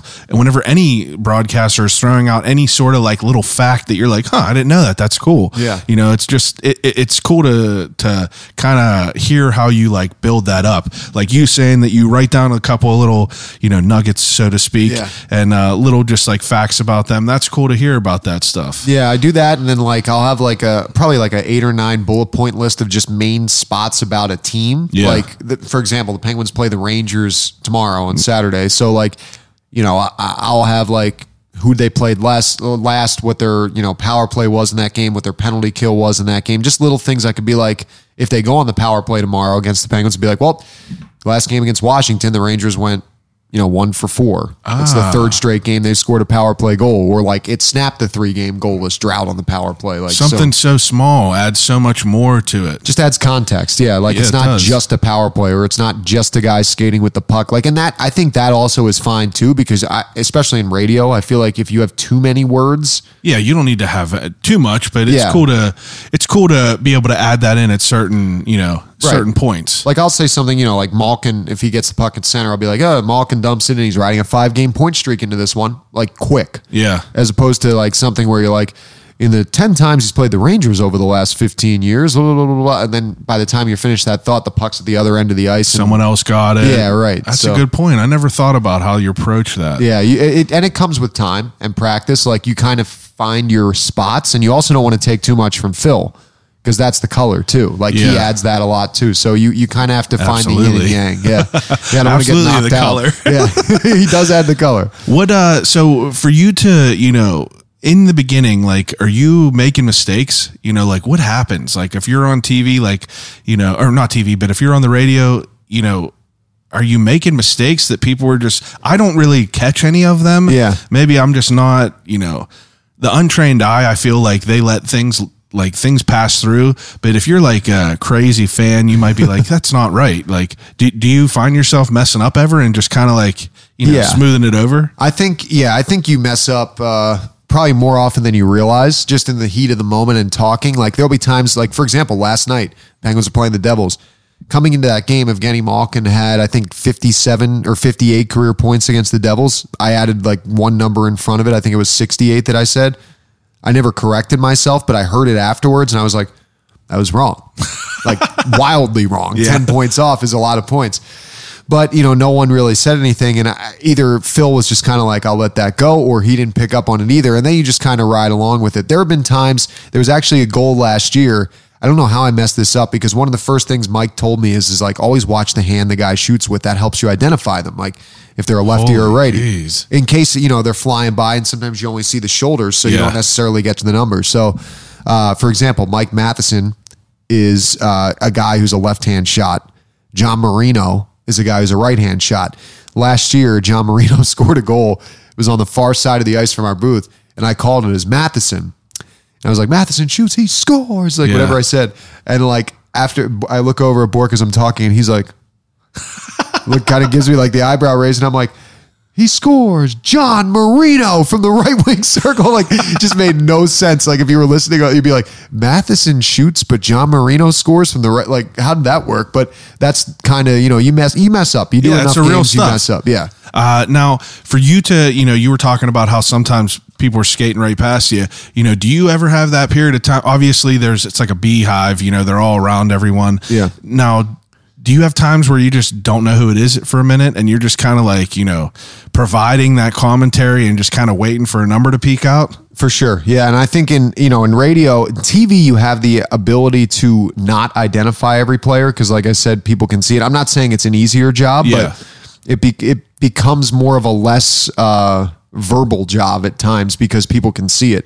With radio, like, you can't see what I'm seeing. Yeah. So you're also trusting that I'm telling you it's the right player too. So a lot of times I'll write down line combinations and everything for myself, so I see who's on the ice with who. If there's ever like a question about a number, I can glance down real quick and see who it is. But sometimes I'll say like the Devils or Jersey comes in, and give myself in my head a second to process what the number is. But yeah, that's kind of how it goes with that. Like there are definitely times, to answer your question, for sure, that I'm like, oh crap. Like, it's not coming to me. It's not coming to me. But then there are like obvious ones where it's like, well, duh, that was Jack Hughes. Like, I know who that is. What am I talking about here? So like sometimes it goes both ways, I guess. Yeah. What's some of the best advice you would say you got from Bourque or Mike Lange? Like, does anything stick out in your mind? Well, Mikey, so he's always been about like, make him laugh, have fun, which we try to do. But also like the one thing he said was, he's like, just be yourself. Like, he's like, don't, and it sounds like a pretty easy thing. Like a lot of people say like, oh, be yourself, do what makes you happy type of thing. But like coming from him, that's a pretty big thing, because how many people are like, well, I want to be like Mike. Yeah. And he knew that I wasn't going to take that route, but he was like, just be yourself. Like, look what you've done already. And when I stepped back and I was like, okay, like I see what he's saying here. I don't need to be him. And I wasn't planning on being him, but like to hear him say that, like you kind of like, it's your time to make that relationship yourself. Yeah, now. it's validation. You're already at the show. Now it's your time to do what you want to do with it. Right. That was one. And then I think also like, you know, just finding yourself in the moment in a game, like the world, this not to try and sound all philosophical and everything, but the world's just so crazy. Like there's so many things going on. Everyone has a ton of stuff outside of work and outside of their day to day that they're dealing with. But for me, like when I get in there, if I'm able to just dial into that game, and, you know, I'm not saying I don't have my phone right next to me if, like, I were to get a call or something, but just dial in, focus on the game, the stories, telling that story that I'm seeing. Like, to me, that's, like, such, like, a weird experience that I can't describe. Like, I never took hardcore drugs in my life, but I've always likened play-by-play to that because you come off of the game and you're on such a high. Oh, my God. And you want to do it again right away because of how it makes you feel, but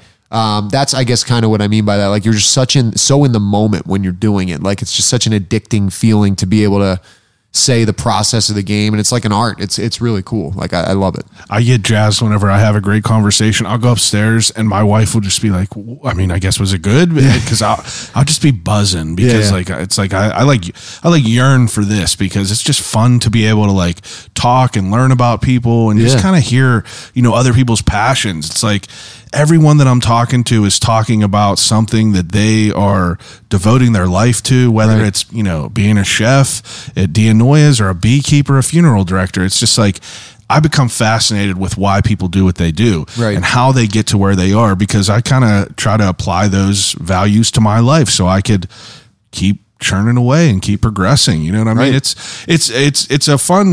fun to be able to have an opportunity to talk to you because it's not something that, you know, you're doing something very unique. You know, not too many people get to do what you do. Right. It's pretty cool. For you to interview players, like you said before you were announcing games, you would do some of the interviews for, you know, the pregame and the postgame.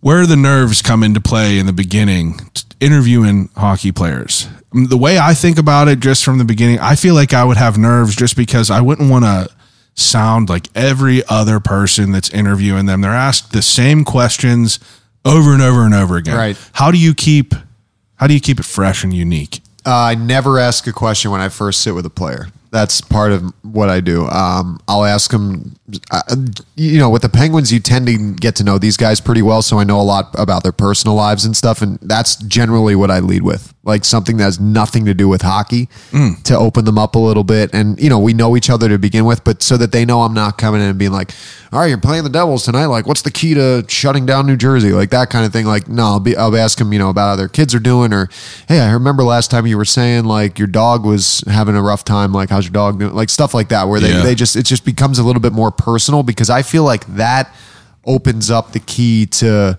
then having a personal interview with them and not making it be very cut and dry. Now, some guys you could try, it's not going to change.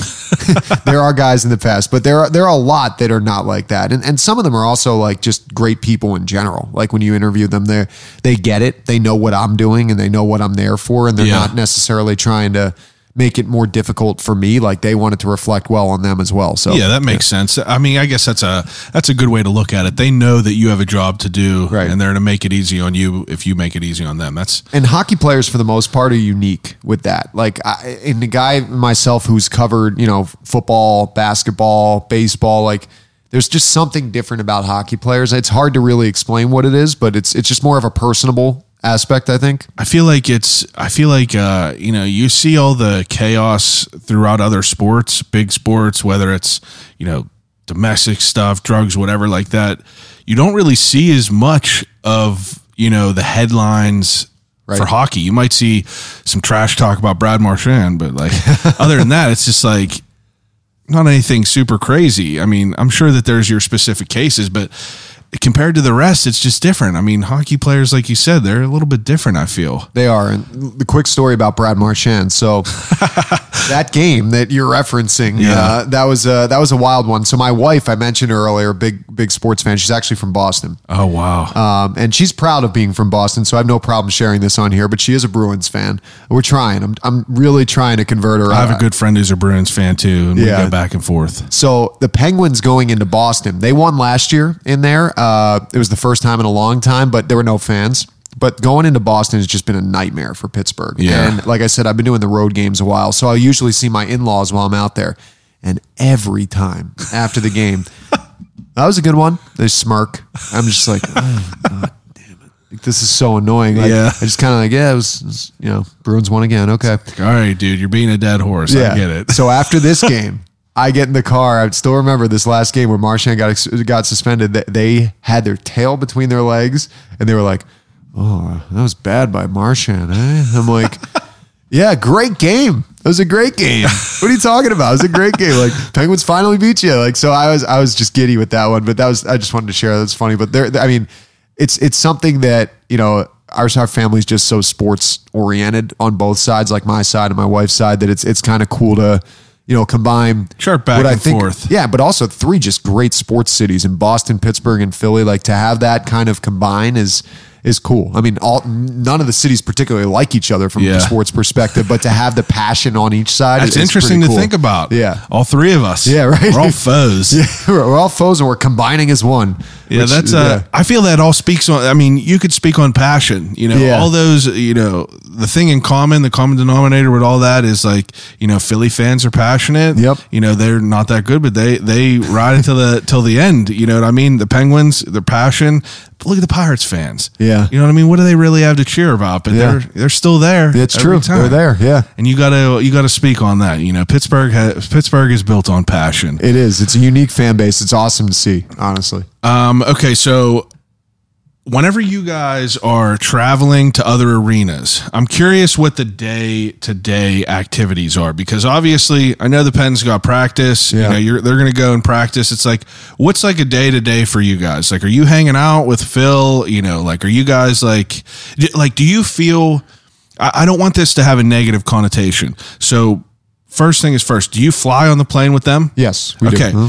Now, I would assume that you guys feel like one big group, but do you ever feel like a third party where you're just kind of observing this like entity, or do you feel like one of the guys? I think it's a little bit of both. I would say in the beginning of this year, after not traveling last year, you did kind of feel like you're like, whoa, it's cool to be back, but like it was a year away. It's a little bit different. And a lot of these players, got used to just being in that kind of a bubble and not necessarily having the media around. So to that point, yes, but I think on the whole, like everyone who's with the team, like we are the Pittsburgh Penguins when we travel. And I think that's really emphasized by Ron Hextall and Brian Bourque, especially since they've come on board, like that it's anyone is a part of the team that's on the plane and traveling with the team. So I do think that that's become more of like, this is a we thing as opposed to this is a them thing. I still try to refer to them as the Penguins because I'm not on the team, but like, there are certain aspects where you do refer to it as we, as I've done a couple times on this interview already. So like, I think it's a little bit of both, but it's definitely still, they become your guys. Like, yeah, I mean, they got to, right? They know you know them. Like I said, you start to cheer for them more beyond just the player. They become people too. Like, yeah.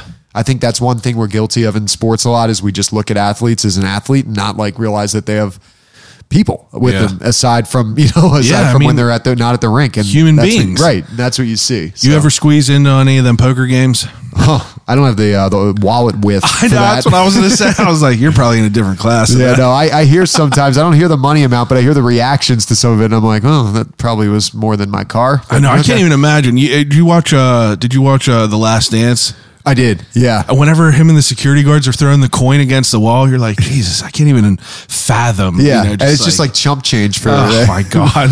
Now, the day to day though. Yeah. So you let's say you pull into Washington, whatever, you fly into wherever. What's the schedule like? Like, what are your duties and what do you do in your free time? Sure. So I'm like, as we just had this beer here, I'm a big brewery guy.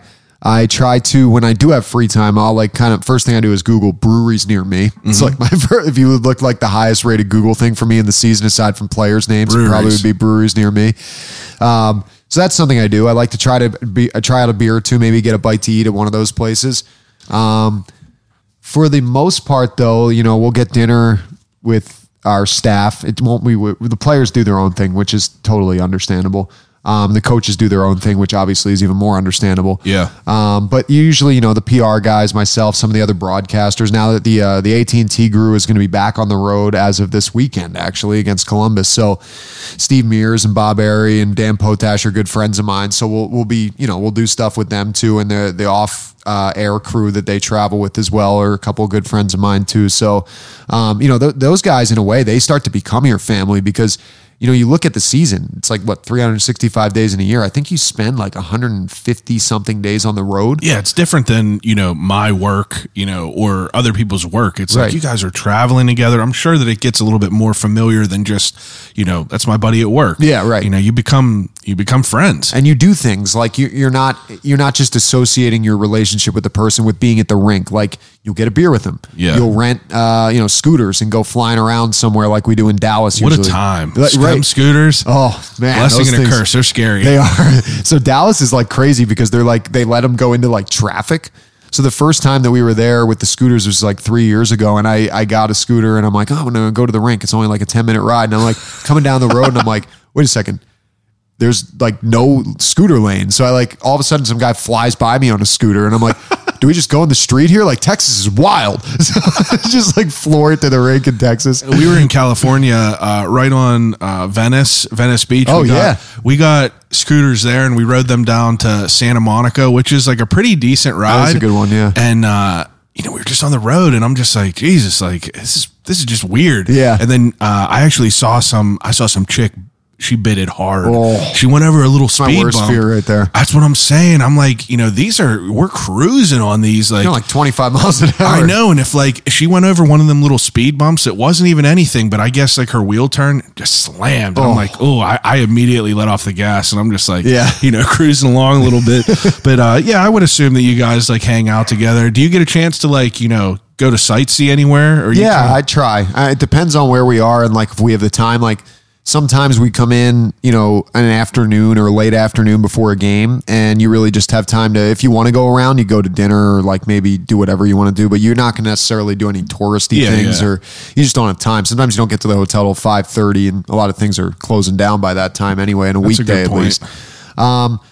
But there are I would say probably a dozen or so occasions where we have a full day off in some of these cities. And I will give the Penguins travel team credit that a lot of times it ends up being the day off, at least ends up being in a city that you want to have a day off in. Like no disrespect to a Winnipeg or it's a good one, St. Louis or something like that. But like if you have a day off in New York City, that's a little different. Oh yeah. If you have a day off in Arizona, it's a little different. That's a good point. Like California, a little different. So when we do have those days, it's nice. First of all, it's nice to just be able to wake up and not have to, feel like you need to be anywhere right away. Rushed immediately. Right. And you can just kind of go out and like, if it's a nice day, wherever you are, you get to check out the scenery. Like we were in California, in the beginning of January for that road trip. We had a day off in Anaheim and I actually rented a car and drove out on the Pacific Coast Highway out there and just went on the beach and like got a couple beers and got a fish taco and like sat out there and it was just like, this is awesome. Like living the dream. Yeah, that literally. Like I'm like, this is not real life. Like I just keep waiting to get like hit in the head by a sledgehammer or like something pinch me and just like it not be true anymore. But it was like, this is pretty cool. But that's the other way. I look at it that way too. Like if you have that kind of stuff, if you have that kind of opportunity, why wouldn't you do it? Absolutely. Like, you don't like some people will say that they feel kind of uncomfortable doing things like that, but I'm spending my own money. It's not like I'm taking anything away from anybody else. And Yeah. it's all about the experience for me. Yeah, I'm a homebody. I don't go out and I don't do a lot of stuff. But Yeah. if I travel for work or something like that, I don't drink too much, but I'll go just for the opportunity, and I'll just go and have a beer somewhere and Yeah. just kind of see whatever I could see, whether it's something, just walking down the road. I traveled for work and I walked it was like a mile to the one restaurant. It's like, why not? Yeah, right. Good on. I got nothing else to do. And you see things that you probably wouldn't ever see otherwise. Yeah, I too. actually saw a pretty cool golf golf store that had a simulator, and went in there and just hung out for like 40 minutes just talking to this dude. And That's like, cool, I would have yeah. never known that. Yeah, right.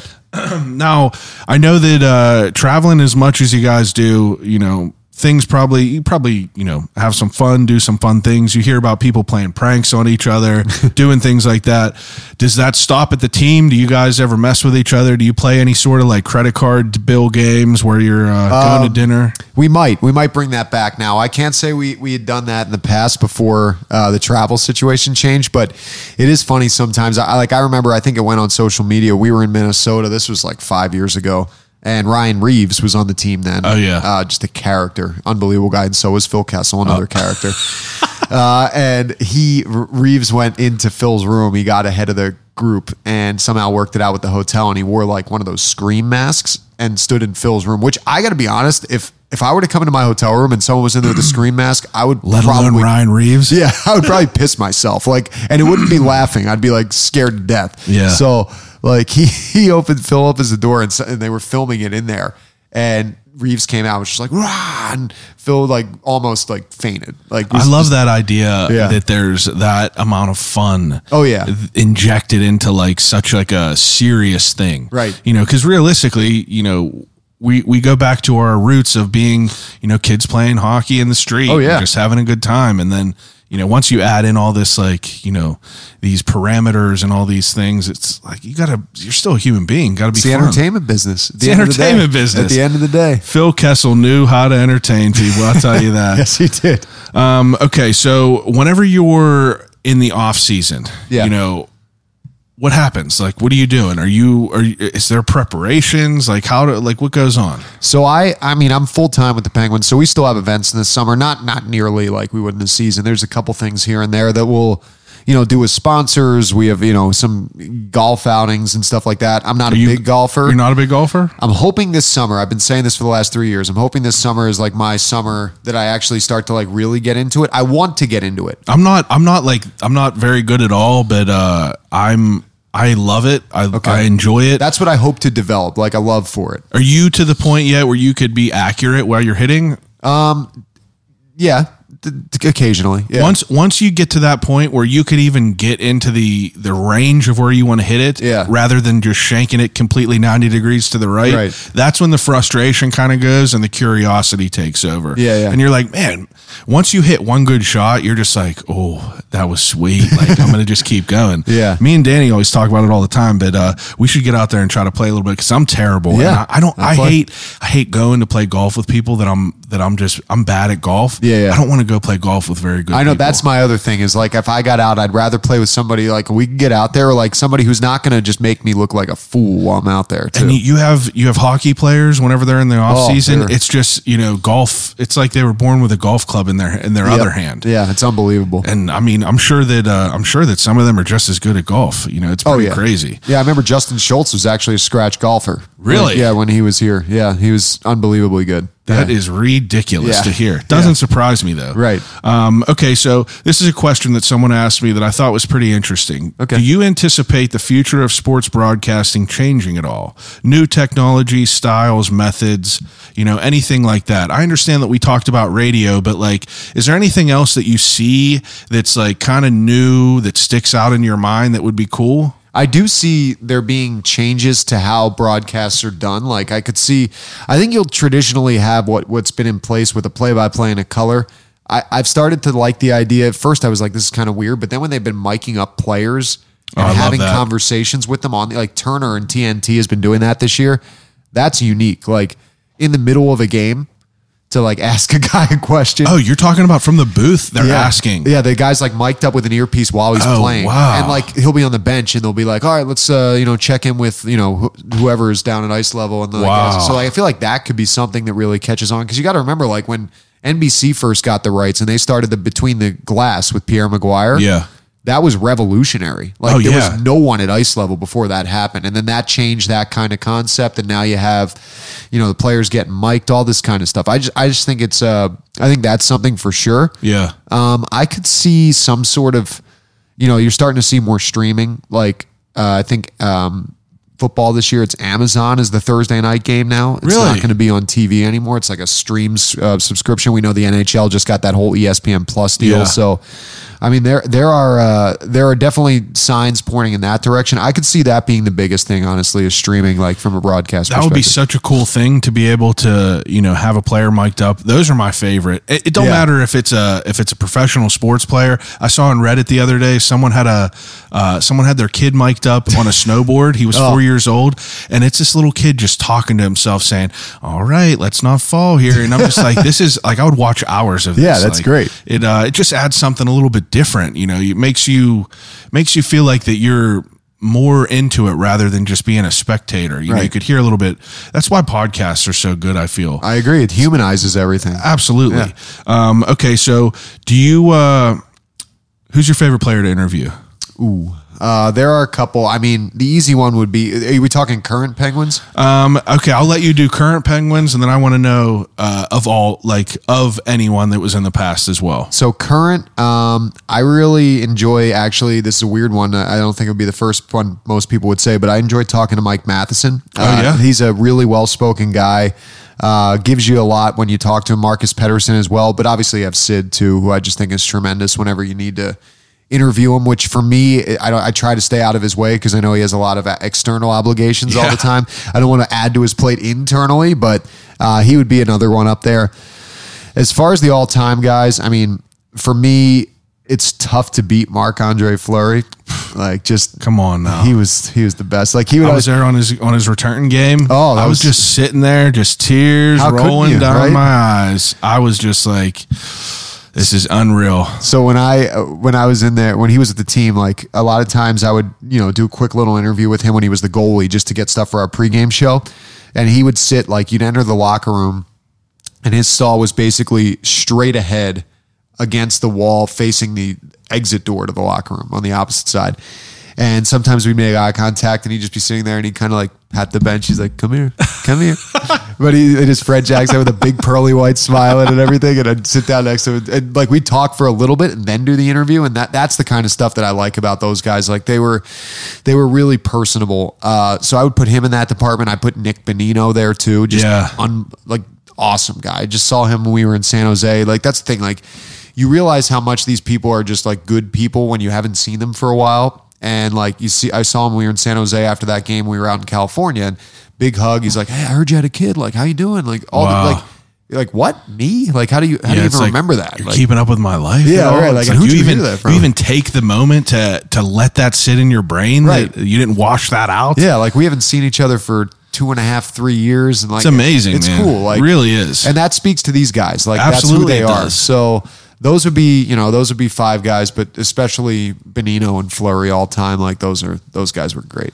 I feel like that had to be, I was going to bring him up because I mean, that's my guy. Like if I had to pick someone, that would be like a dream interview to sit down with Marc-Andre. I just feel like he's just a silly goose, just a fun guy to talk to. Yep. And it feels like that whenever you hear players, obviously Sid doesn't do a lot of media besides for, the job media where, you guys are interviewing things like that. But, he'll popped up on like Spit and Chicklets and did that long form interview. And it's like, you don't really get the opportunity to hear a long form interview from these guys. So any sort of like personality that creeps through on these interviews, that's my favorite part of it all. I agree. And so with Fleury, he's just so good with that. I remember there'd be a couple times where we would have those scrums where, he's surrounded by reporters and guys would be like, "Oh, Marc-Andre, like great game tonight. What was working for you?" And like, or they wouldn't really ask a question. And he always made people like sit on that. So they'd be like, "Great game tonight. Like it seemed like you were really feeling it out there." And he'd be like,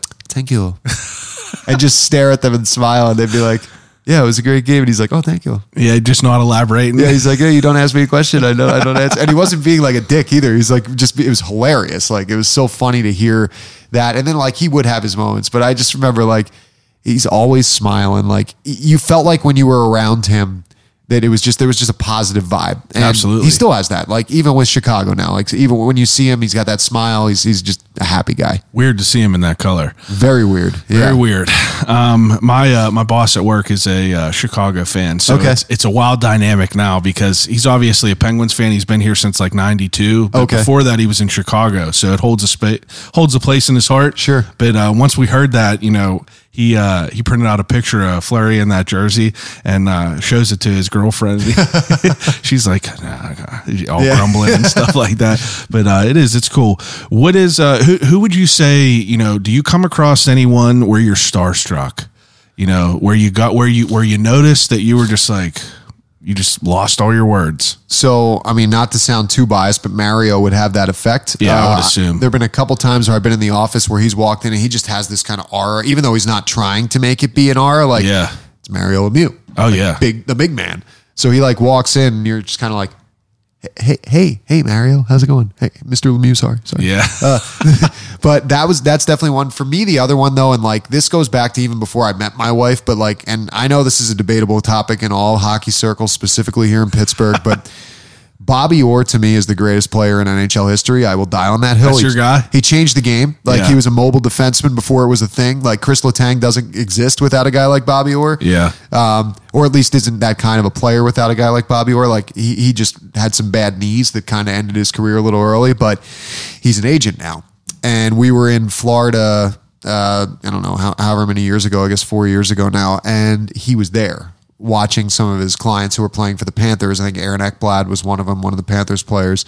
And Phil Bourque is from Boston, loves Orr. And I was like, see Bobby Orr? He's like, yeah, I saw him, like number 4 Bobby Orr. I'm like, yeah.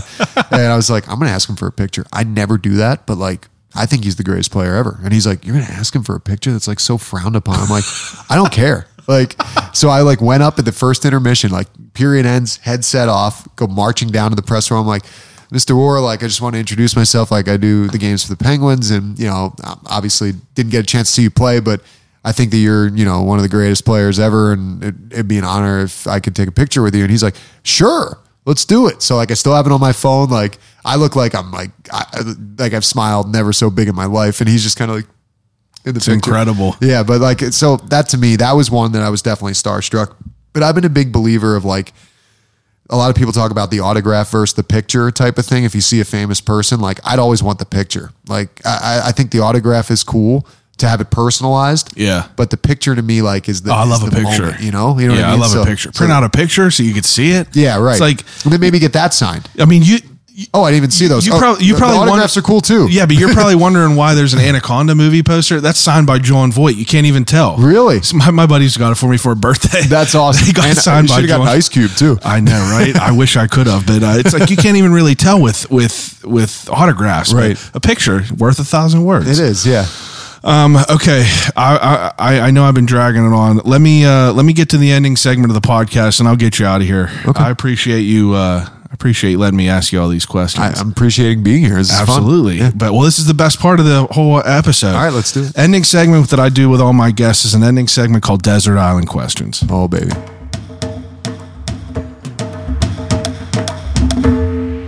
All right, Desert Island Questions is whenever I give each guest 3 categories to take with them on a desert island and use until they starve to death and die. Cool. First thing is first.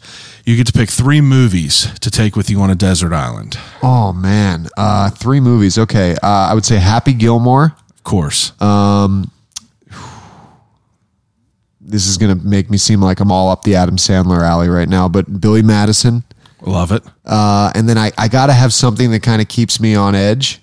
Not on edge, but, gives me a little bit more than just Adam Sandler humor. And this is going to be a hilarious choice, but again, like every time this movie comes, you know what? No, I'll go Shawshank Redemption. Those 3. I was going to say The Rock with Nicolas Cage, which is a great movie. Unreal movie. But yeah, right. Sean like totally, Connery? Sean Connery, yeah. Like totally unbelievable, but maybe not it's anymore. A great Who movie. knows? Yeah. Shawshank is, that's my favorite. That's really? like in my number 1. Okay. So my wife to go see Mansfield Penitentiary. Yeah.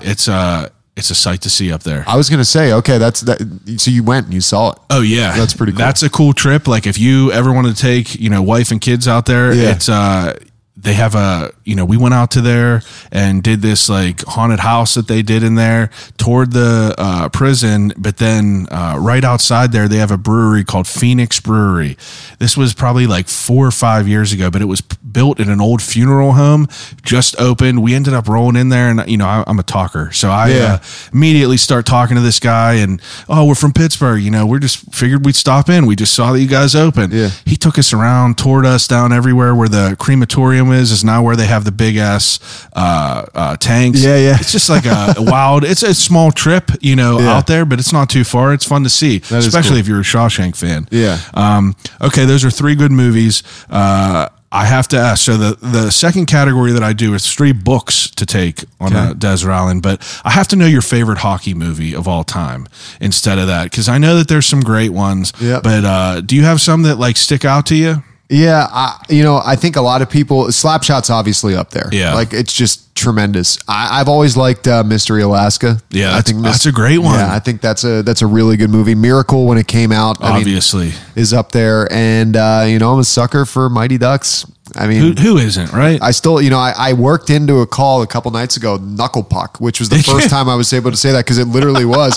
And I was praying he would have scored. I can't remember who it was, because I was going to drop in It's Knuckle Puck time, but wasn't the moment. That's maybe all right. Maybe it'll we're going to speak it into fruition. Yeah, exactly. Maybe tomorrow. Who knows? Do you, okay, so third category is 3 CDs to take on a desert island. So you get an anti-skip Walkman. Yeah. And you get 3 CDs. What would they be? Whew. Okay, so like your mom, I do love country music. Are we talking albums here? Or I'll allow it. I'll give you 3 albums. Okay. Can't, and no skip. You just play them straight through, start to finish. Well, I mean, the real thing is you have 3 CDs and a CD player on a desert island. Okay, so this is what you're listening to. Yeah, so these are your last ones, over and over and over again. Yeah, right. So it's got to be something I could tolerate. Okay, I would say Luke Combs, What You See Is What You Get, has vaulted up really high for me. I love that album. Eric Church would be up there with the new one that he just came out, Heart and Fire. I think it's great. And then throwing it back, live in Central Park from, I think, 2002. Don't judge me. Dave Matthews Band. Hey, team tracks only, no hits. Yeah, damn right. Dave Matthews, I never delved too deep into him besides for the hits. Yeah. But I know that he's like one of them, like, cult following where, if you're a big fan, you're a big ass fan. Yeah, I was one of those guys that was like, oh, how many shows can I go to for Dave Matthews? And like, I've seen him more times than I would probably like to admit, but I do enjoy him. Like, and those kind of shows, the live shows, those live albums, I think are his best stuff. I've heard that they were, incredible. He got all types of, a million different people in the band, you know, all different stuff. It would probably be a good experience. It's unique. Yeah, for sure. Okay. Third to last question is something called the death row meal. So the death row meal, I'm sure you've seen articles like they do with the people that are getting put to death. They get one last meal, whatever they want. If you had to pick a appetizer, a main course, and a dessert, what would it be? Okay. Appetizer would be pretty easy. I would do chips and guac. Oh, okay. And it would just have to be a barrel of guac. Yeah. And like some extra salty chips. Yeah. And I don't really like the saltiness, but you know how that is, like when you mix that in with the guac. Some guac, it cuts differently. It's just so good. Oh yeah. So I would definitely start with that. Oh man. Appetizer or entree. This is hard. I'd probably go with gonna stick with the Mexican route, honestly. I'd probably go with a chicken burrito, but like a loaded chicken burrito with more guac and some sour cream and cheese, rice, black beans, all that stuff. Okay. And then for dessert, man, key lime pie. Key lime. Yep. Might be the first time anyone's ever picked a key lime pie on here. I just had it. We were just actually down in Florida with my wife's family and I, and we were in the Keys. Oh, yeah. And I had a key lime pie down there that was unbelievable. And I was like, I think this is my favorite dessert now. So now here, lo and behold, if I had to make the decision tomorrow, I'd be like, key lime pie. Just a big slice though. Yeah. I'll give you the whole pie. All right. I'll do that too. Yeah. What city has the best food? Ooh, that's a good one. From a pure diversity standpoint, probably New York or like somewhere in Southern California. Yeah. I like this. Yeah, I would say New York. Yeah, I feel like that's a fair answer, especially Southern California too. Pittsburgh has good food too, honestly. That's my next question. So I'm going to just throw it in here. What are some places you like around here? Oh, okay. So I love, I'm pretty partial to Lawrenceville. It's where I live. So I love banh mi and tea, like banh mi food, Vietnamese food. I love Senti, Italian restaurant. I don't know if I've ever been. I don't even know if I've ever heard of that. Yeah, it's kind of an unknown in Lawrenceville, but it's on Butler Street. Centi? Senti, yeah. Wow. It's further down, and it's one of those places where if you walk past, it looks like there aren't that many people in there, and there aren't.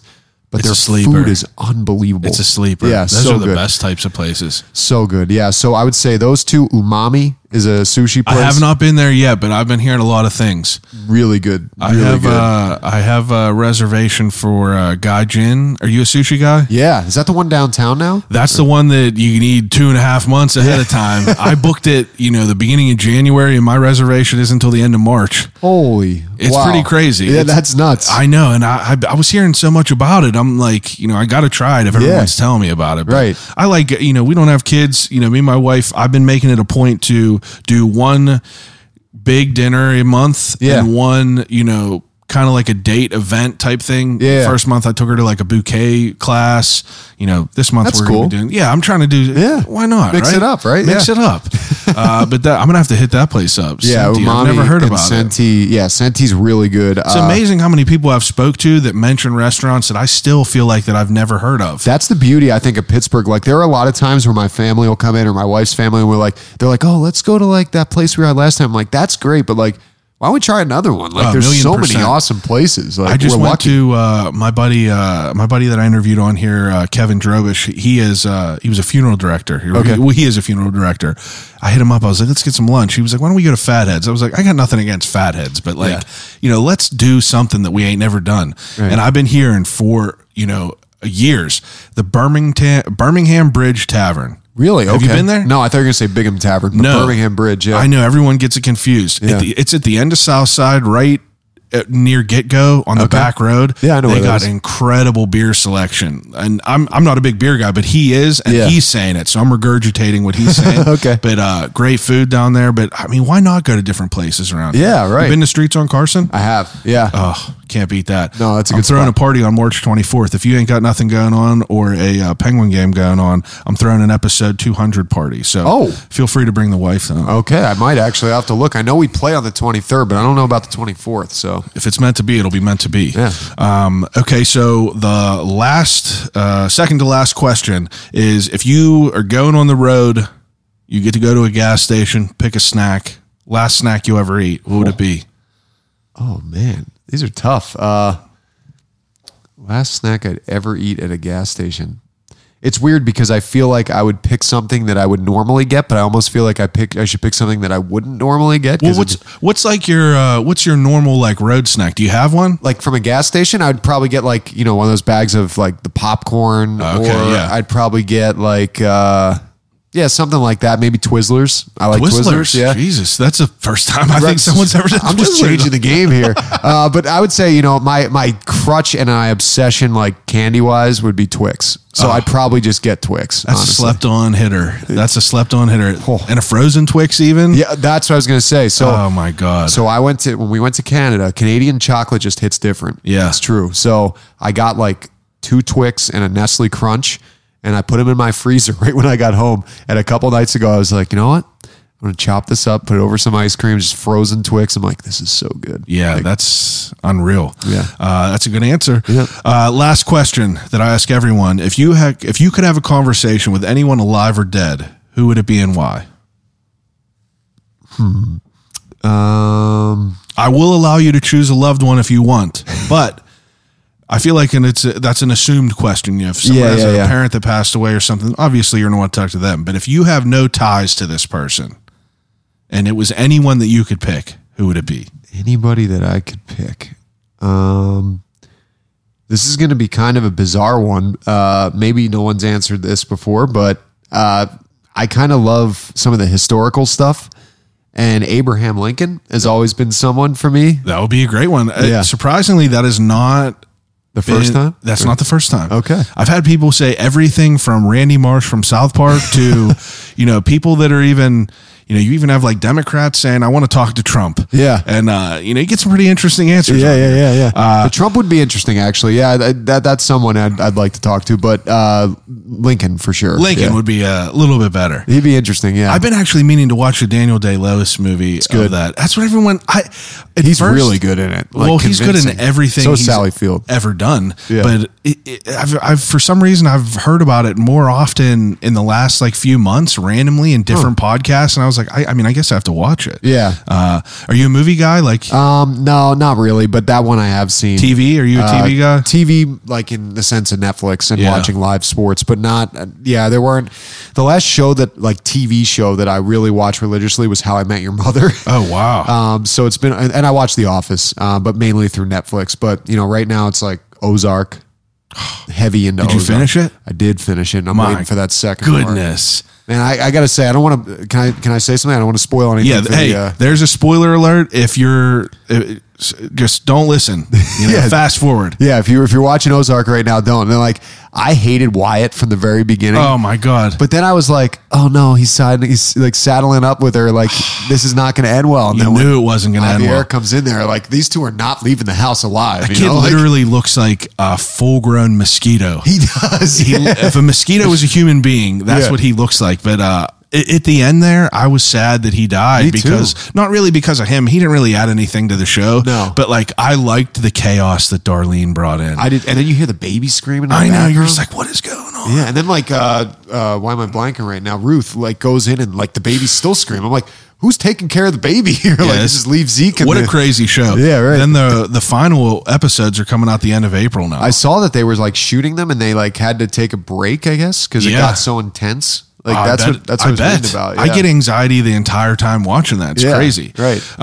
Okay. Last question. Who did you vote for? No, I'm just kidding. No, I appreciate you coming over and talk to me. Yeah, man. I had a wonderful time. Me too. It was awesome. I couldn't thank you enough for carving some time out to do this. But before we end this all, take a second and plug your Instagram, anything you want to plug right now. Sure. So I'm on Instagram at JGPuck and then Twitter at PensJG and try to post as much. I'm of the belief that if you're following me there, you're following me for the Penguins and for hockey. So you're not going to get any side stuff from me. It's just more hockey and Penguin related stuff. You can get away with the dog. The dog will make an appearance. Maybe my son once or twice, but mainly the dog. Yeah, on that front. And then also, I actually just jumped onto Cameo.